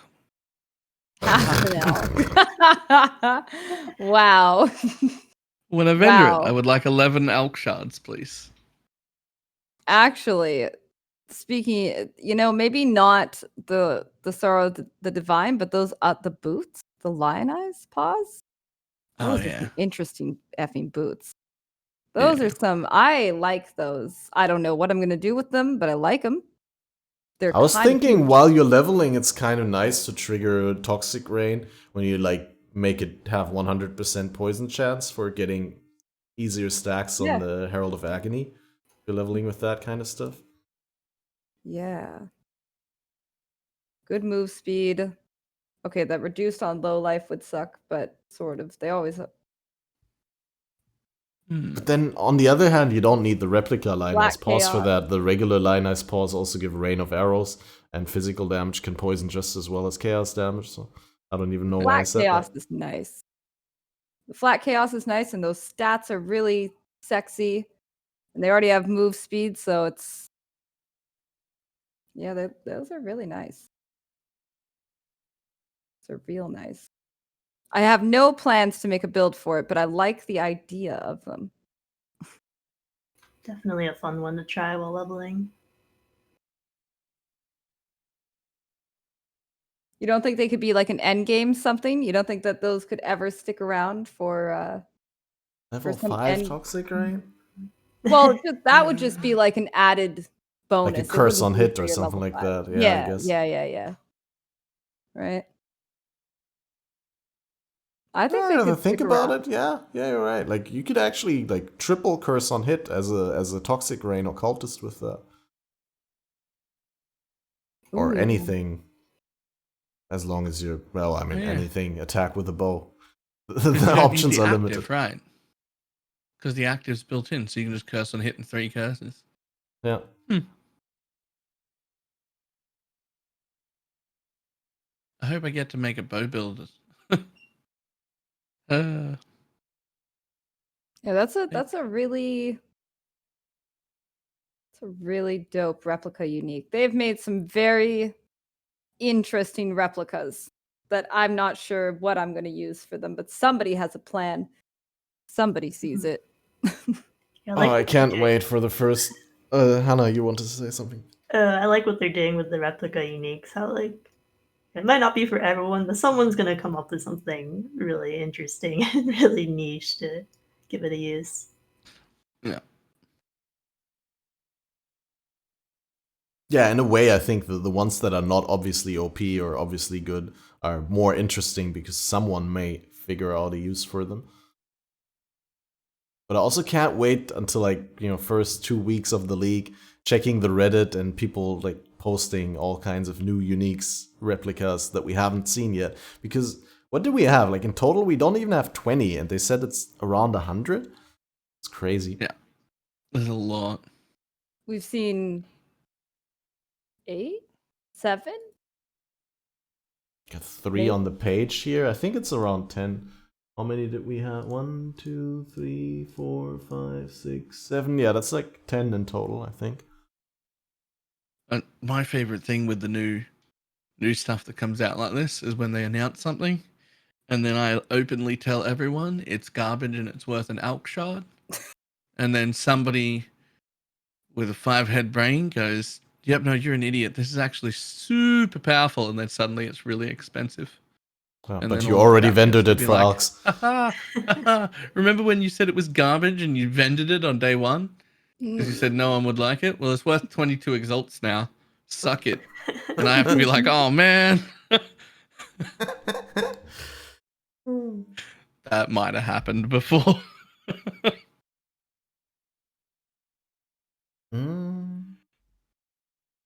So, yeah, before we round things off, we should talk about the reworked skills. Yes. Ooh. Anyone particularly excited for one of the reworked or added skills, both like main skills for damage output as well as the area control skills, which we've seen a couple days ago already? Oh yeah. Oh yeah? Oh yeah. Very excited. In particular about something, or like just generally excited? Easily excitable. You know what? I'm very easily excited. But there are a couple things that I'm very excited about, particularly Firestorm and Ice Storm. I find them very intriguing. Especially Ice Storm, I want to know, can I see though? Can I see? Will I be able to see the ground? Let me know if I can actually see. Because right now, you can't see with Whispering Ice. You can make it look cool, but you can't actually see. And even if there was an MTX that you could put on for better visibility, since it's a skill granted by an item, it doesn't have a gem, and as such, you can't even put an MTX on it, even if it had an MTX. I always have that problem when I play totem builds. Soul Mantle, and you have to use the disgusting, ugly AF base totem skin when you have like the beautiful Eagle Guardian totems, but you can't put it on the gem because it's not a gem. Oh my god. Yes. Like a Stygian ice effect so that it wasn't blinding me. It would be so nice to just make it darker so I can actually like see better. And ground effects, to be able to see ground effects. So those two anyway. And one thing that I feel like I haven't seen a lot of people mention is the splitting steel. And not necessarily about splitting steel. It's more about them saying the split mechanic has changed. And I find that as well. Yeah, I forgot about that. Fury Valve, though. There's some other skills that use a split mechanic, right? I mean, quite a few. Yeah. There's a lot of not a lot, but there are definitely a couple that split. So that's very interesting. But they also share like a steel shard. Sorry for the interruption. A steel shard mechanic now. Steel shard mechanic. The steel shard is all the new steel skills have that, but the splitting mechanic can be for non-steel skills. Oh, okay. Right. Yeah. Like Spectral Shield Throw or something.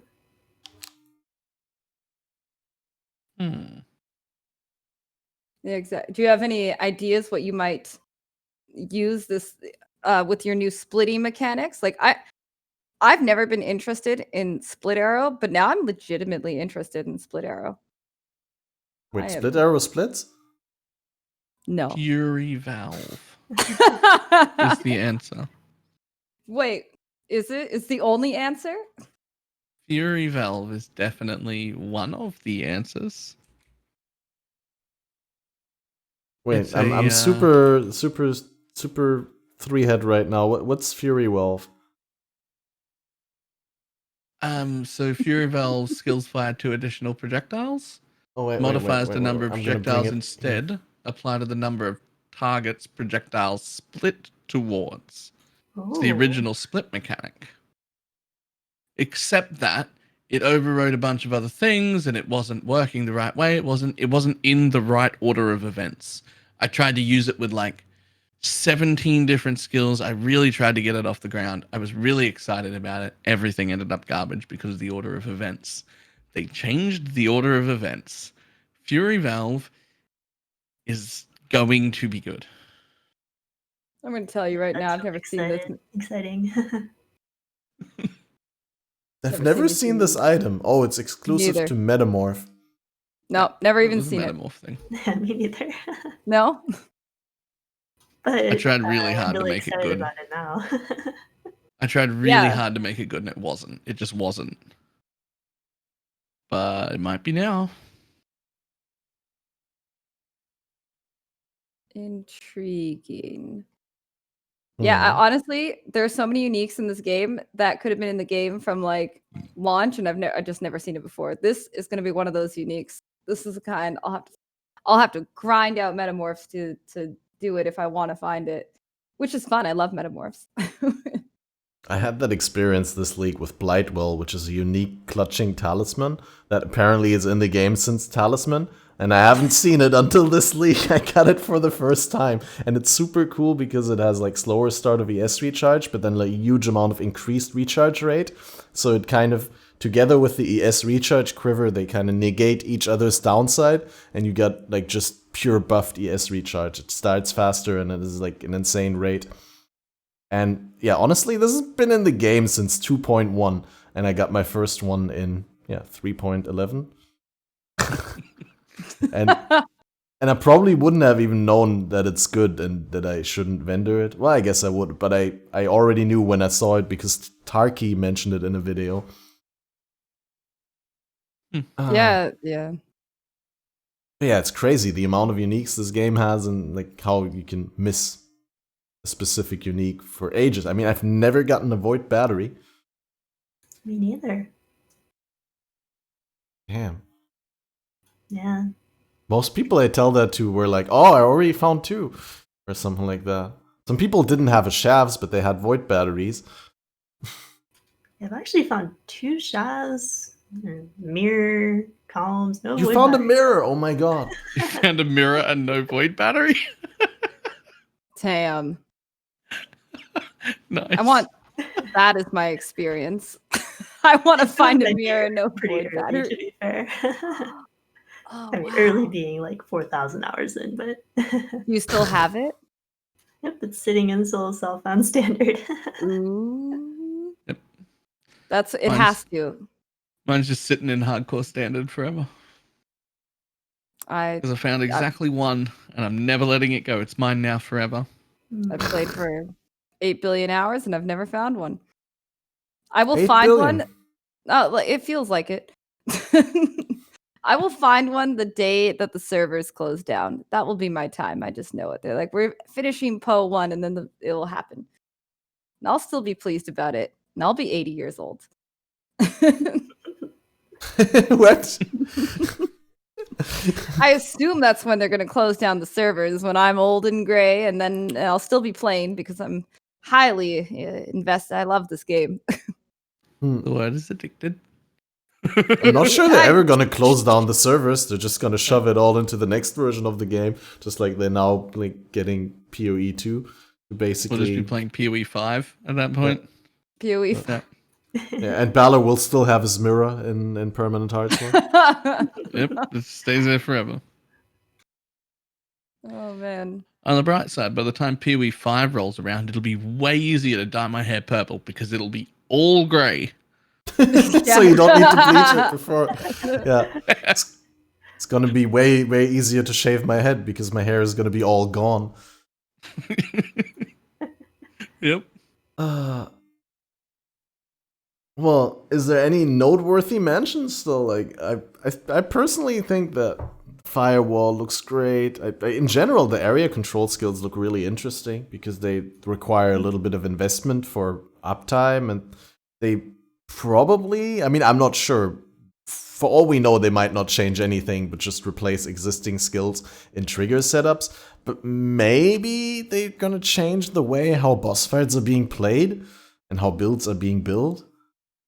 Wow. I'm excited to use like Frost Shield during boss fights, or I kind of just like Frost Shield in general. It reminds me of that like discipline force field aura effect. I like that whole feeling of having the force field around you.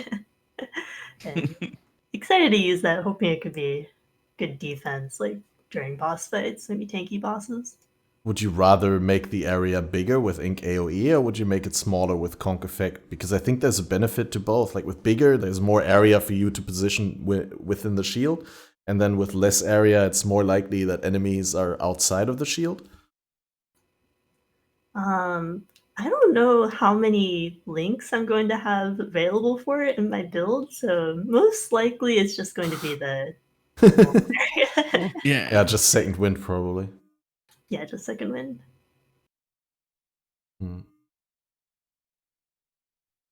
I think they look like spells with extra steps, and I'm trying to do less steps, mainly to protect my wrist. So to protect my wrists and fingers, I'm in the interest of less steps and not more. But I mean, if the damage is undisputable or something, or the defense. Yeah, like I'll do whatever I have to. Yeah, basically. So you'd be willing to give up your left-click Enduring Cry for a Sigil of Power? Who uses Enduring Cry? I don't. What? I don't use Enduring Cry. Weren't you talking about, like, in the beginning about how good Call to Arms is and how much you wanted on a base? Oh, you want different war cries or what? Use Infernal Cry. I feel like war cries are also I would use it if I could have it on one thing because I can't travel there. Or like there was the old thing where your war cries are instant. They got rid of that, I think, right? They changed it now. I used to every once in a while do that, but honestly, once they took away using my war cry on a cast one, I kind of just stopped using war cries. But that's what the Call to Arms is. War cries, using war cries is instant. Yeah, but it's all the way over there, and I can't be bothered. Yeah, I can never get down there. It's over there. Most builds. Like, you know, so far away. I play a duelist, and it's still over there, which isn't that far, but it's still kind of far. Blazing Salvo is the one that looks the most interesting to me, and pinpoint support. Yeah. Pinpoint support means I might not have to gem swap. Who likes and I crack can do a lance? clear into single target thing. I love how Crackling Lance looks. I know it's bright and it's going to kill our eyes, but I still love it. Who needs eyes? Just wear sunglasses at the screen. And I like this new thing they're doing where we're going to have to do less gem swap for bosses. That sounds really nice. Yeah. I mean, honestly, if you were delving at all this league, then you already have no eyes left because of the flare issue with Bloom. Oh, yeah. Yep. I was delving with a friend, and sometimes for fun, I just throw down a flare to blind him. Have you thrown down more than one flare in one spot? All 12. Just all 12 the directly daylight. at his feet. It burns. Oh boy. Yeah. No, Crack Lance looks pretty exciting, and with pinpoint, pretty exciting. But I don't know, the firestorms and the ice storms got me. I haven't played an Ignite build in so long. Good. Right? Like, I loved how the old Firestorm looked. Mm-hmm. And this Firestorm actually looks better somehow. I was like, oh no, they're changing it. And then I was like, oh, this looks so good. Like a big slam meteor in the middle, just boom. Mm-hmm.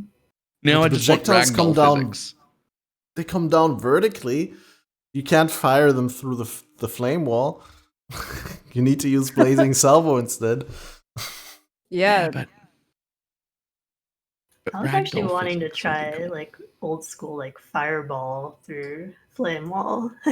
I know it won't be like the strongest build out there, but I wanted to try that just for a fun build. Fireball's still pretty strong though, so you could have a lot of fun with that. Like it's still a good. It's just slept on. It's one of those like it's not meta. You know? Its damage effectiveness is super high though, so like added damage on it is really really good. I was looking at because the flame wall adds flat fire, right? Yeah, and Ignite Fireball is is one of the builds that benefits the most from the firewall, I would say, because you scale both the Ignite from your hit, which benefits from the flat added for bigger ignites, and you're scaling damage over time anyway, so when you apply the degen from the flame wall, then that benefits from damage over time as well.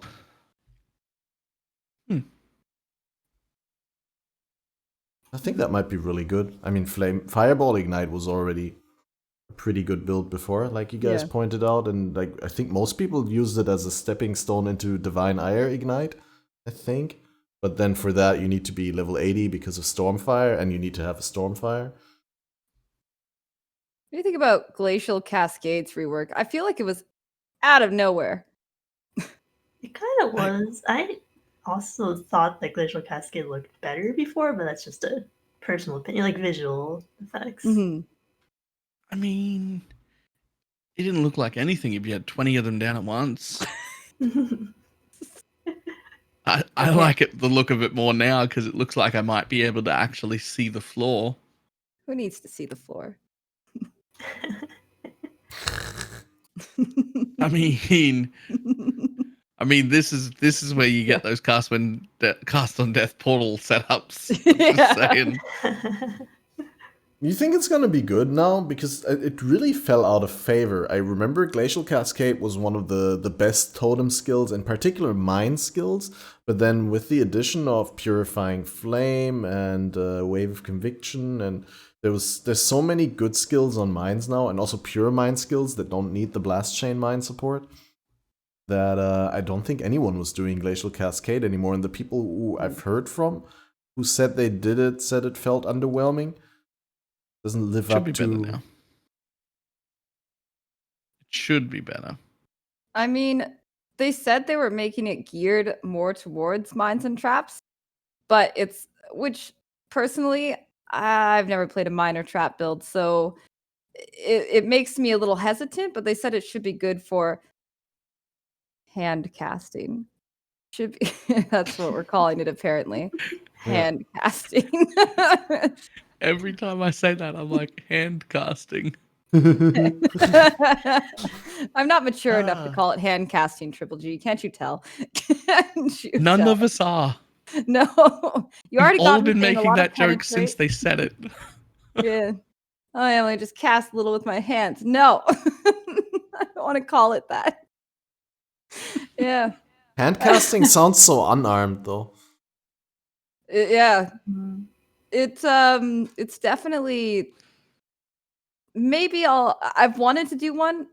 I've always been a little put off because I'm like, oh, this is for totems, this is for mines. I still kind of feel like, oh, this is for mines. But maybe. I was actually really excited for Glacial Cascade rework since I did really like that skill and I wanted it to be better hand casting. But I don't like the visuals they put on it very much personally, and I'm a little disappointed because I was actually planning to play Glacial Cascade this league, and I'm like, I don't really like how it looks. And then I have the Gore Glacial will look like. Yeah, exactly. I have Gore Glacial Cascade. I'm wondering whether that's gonna make it better. Might have to buy that.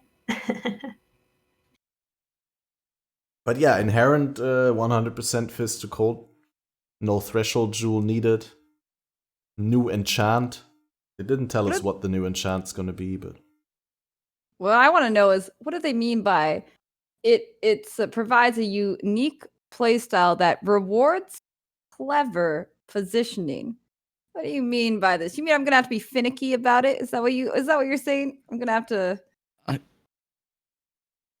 What does this mean? So it's supposed to, because each individual stage now knocks back. So the idea is that if it is positioned correctly, it'll knock them back through the stages and get hit by the back one as well. But what's in reality is going to happen, in my opinion, is that you're just going to be a saboteur who has a buttload of area, and you're going to blatantly ignore that because it'll hit the entire screen anyway. Yeah. Yes. I think the positioning is only going to really matter for the hand casting. Yeah. Yeah. now I want to think about occultist GC mines. Could be very interesting. Yeah, I remember back in the day. Sorry, you go first. Oh no, I was just gonna say something completely different. So go ahead. I just remember back in the day that was one of the best bossing builds was instead of going saboteur, going like occultist miner, but that was largely due to the fact that poison double dipping existed for really really cheap damage scaling, and the fact that old occultist was just the ES class, so you'd be able to get really sick amounts of survivability while still having some sort of damage. I don't know to what extent you can still pull that off as an occultist. I was gonna say, I like how none of us mentioned any of the steel skills. I literally couldn't care less. What they're doing. I've never used the steel skills before, and I kind of like the idea of it having its own mechanic of gaining shards and then consuming them. And I think that's super cool. I've always liked the skills that kind of have their rhythm of, you know, get the shards and then use the shards, kind of a rhythm going. I was a big fan of self-cast, Blade Fall, Blade Blast as well. So hoping it's going to be a similar sort of cadence to that. And I was going to draw that parallel as well. Wait, you did hand casting, Blade Blast, Blade Fall? That's... Yeah. I know most people don't do that hand cast, but it's actually pretty decent. I was able to kill, I mean, like Uber Elder and all the... It wasn't a bossing build or anything, but it had its damage. I mean, it killed a big boy. That's pretty good. Uber Elder's a scary boy. Very scary, actually. Still one of the most scariest bosses in the game. I think my favorite boss fight, personally. Yeah, still the best boss fight in the game. I don't hate Cirrus as much as I used to hate him, but it's definitely not replacing Uber Elder in terms of both like feeling of epicness and mechanically as a challenge. Yep. Yes. Uber Elder all the way.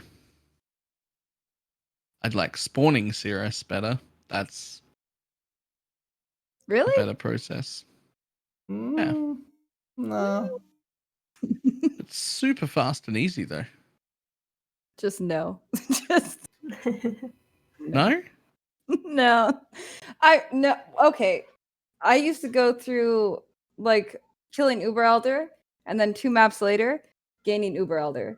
So then I had to run like, a total of 8 maps and then Uber Elder. Right now, let me just tell you where I've left off at the end of Harvest. Every goddamn Conqueror is 8 maps. Literally everyone that spawned has been 8 maps, okay? I'm sick of them. Okay. So I don't many. boss farm. So for me, the difference is I used to have to spawn him, then look, then go and run 8 particular maps that might not have been the maps I wanted to run to spawn him and get him done and off the map. And now I blatantly ignore it and run whatever the hell I was going to run, and the Conquerors finish themselves while I'm mapping. That is nice, because at least you don't have to do the specific Guardians. Yeah. But it's like they just show up as I map. I'm suddenly, oh, there's a thing ready. Okay, I guess I'll go do that. And so I prefer it, personally. I just want less. Give me the 6 Conqueror maps. 6 times 4, etc. Give me the 6. Just take off 2 maps in that mix, because at this point, the 8 is just mold-inducing. It's like, they don't want me to win. I mean, you'd be mapping anyway. I do get Balor's point. It just feels more natural with like, you just map and you just get there. You don't really have to think that much about it as you had before. Also I thought it was 5, 7, and 9. Oh, well, like it says 9, but the first one that spawns always counts, so then it's like 8 more maps. Right, okay. What it is. Yeah, the first time you look at the counter, you already did one. Yeah, you already did the first one. Yeah, so for me, 8. So before, I used to do like Uber Elder, I would just run a T16, then it would be on Shaper, and then I would just run my 4 maps, and it was all good and fun. Yeah. But now I'm forced to run maps I hate, like Grotto, because that's all I have an abundance of or something, And my Conqueror happened to spawn there, and it's got me a little sad. Well, I think we've covered just about everything that we wanted to cover from the teasers and from the announcement. And now it's just basically up to patch notes. And now what I like to do at this point of the podcast, before we completely round things up, is that I quickly ask the question that everyone hates being asked. But outside of patch notes, if you had to pick a build today, what would you be most hyped League starting as? What would you play if you had to pick one now without knowing patch notes? And I know it's completely unrealistic, but a lot of people come into everyone's chat and always asking, what's your league start? And then we always say patch notes. But like taking that optional answer away, what would you answer now? You want to go first, Hannah? I think you already made up your mind what you want to start, right? Well, this coming Heist League, I'm actually going to be playing Party for the first time, like I mentioned before, and I wanted to play something party friendly, so I was going to make like a aura heavy like SRS build, since I don't really think that's changing much. But if I were playing solo self-found and wanted to actually play something that I really wanted to play, I would want to. We didn't really talk about it today, but the Hex Blast and playing around with the new curse mechanics. If I do make a separate solo self-found build, I will definitely be doing that. That sounds good. Yeah, I wish we could have talked about that as well. We were so occupied with all the other stuff, but the curse rework definitely looks interesting too, and I like the general direction that they're taking there, like reworking a group of skills into different skills. But yeah, maybe we'll cover that on our first episode into the league. I think we really should round things off as we're approaching the 2.5 hour mark. Velyna, what are you starting as? Everything. At this point, you know, I'm heavy between doing a cold dot or, as I was saying before, something I really haven't done in forever is some sort of ignite build. So Firestorm is actually looking rather intriguing. I do like the Blazing Salvo too, just because I like the look of the skill overall. But Firestorm could be a really interesting, especially if there's a good conversion alternate quality on it. But who knows what we're going to get as an alternate. But easy to build, not too much should change within it, even on patch notes. It could be substituted for other ignite-based like skills. So overall, yeah. Firestorm is, or Wintertide Brand. We shall see. Yep. I'll probably be playing Firestorm or the Fireball build I was talking about earlier for maybe not League start, but like a second or third character. Could be interesting. Yeah. No, you're good. Oh, I have two different mute buttons, one for the Discord, one for the OBS. It's super awkward, but I was muted. So yeah, I really like Wintertide Brand. I'm personally probably going the same as Balor, I suppose, or similar cold dot spell slinger, because it's just it's been my go-to in the gauntlet race, and I'm just itching to try it out in a regular league because it's going to be super strong and it's going to carry me through the leveling. Very strong. It does seem very strong. Mm-hmm. I'd be starting either that or just Spectres. Spectres. Yeah. Are you worried that good. it's gonna screw over your heist at all? No. You don't think it's gonna trigger the alarm and cause problems? I had no intention of being subtle. Oh. I'm just gonna wander in and murder everything. That's just. And I was initially worried about that when I was thinking League starting SRS, but killing the monsters doesn't raise the alert level too much anyways, so just gonna let it be.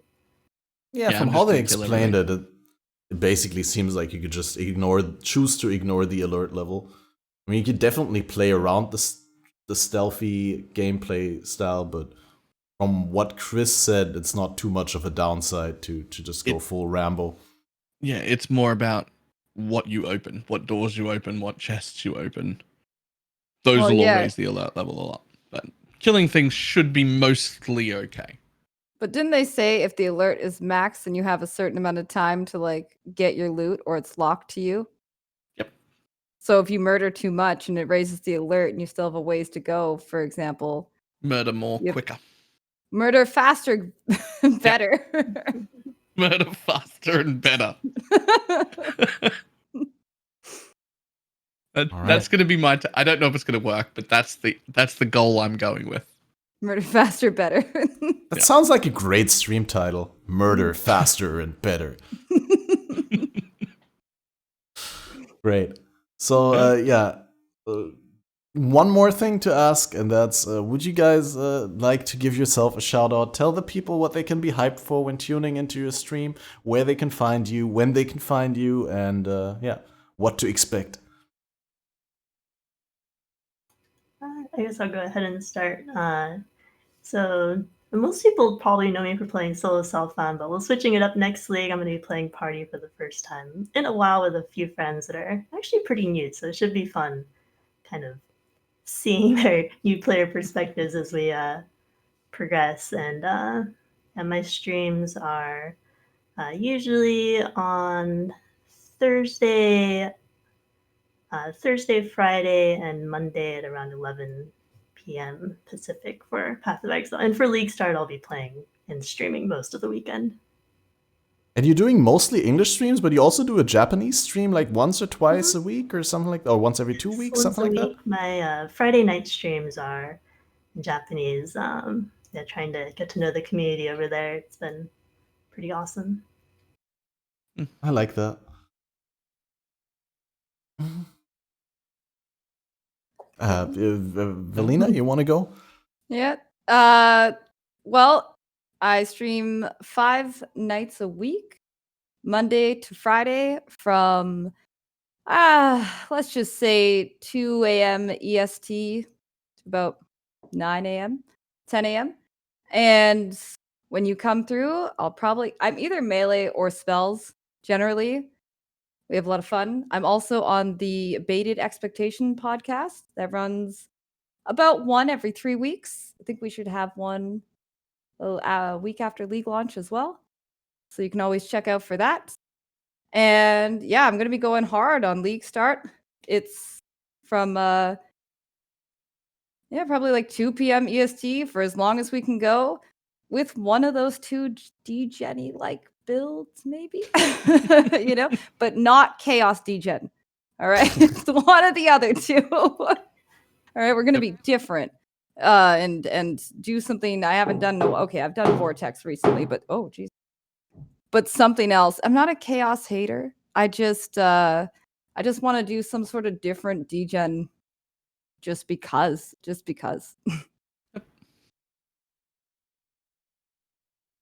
Awesome. Well, I'm for the people who are not fast enough to write all that information down and stuff. Obviously, this will be in the podcast description. If you missed the beginning of the podcast and you want to listen to the entire thing, it will be uploaded in full to BalorMage's YouTube, which is, I think, youtube.com/BalorMage. And then, of course, there is the audio version on Spotify, iTunes, and like all relevant audio platforms. I hope if it's on one that you deem relevant, or if it's not there, then let us know. We can see what we can do about it. And the next episode of Faded Connections will be 1 week into the league. It should be I can't open my calendar, but I think it's the 26th. Oh yeah, it is the Saturday, the 26th of September, as usual, 9 p.m. GMT. And wow, we completely went over time. Thank you guys so much for watching. Thank you, thanks Hanarashi and Velyna for joining. It was awesome to have you here and to listen to your views and ideas and opinions. And I'll be happy to see how your League Start goes. Best of luck, everyone, and see you on the next one. Bye bye.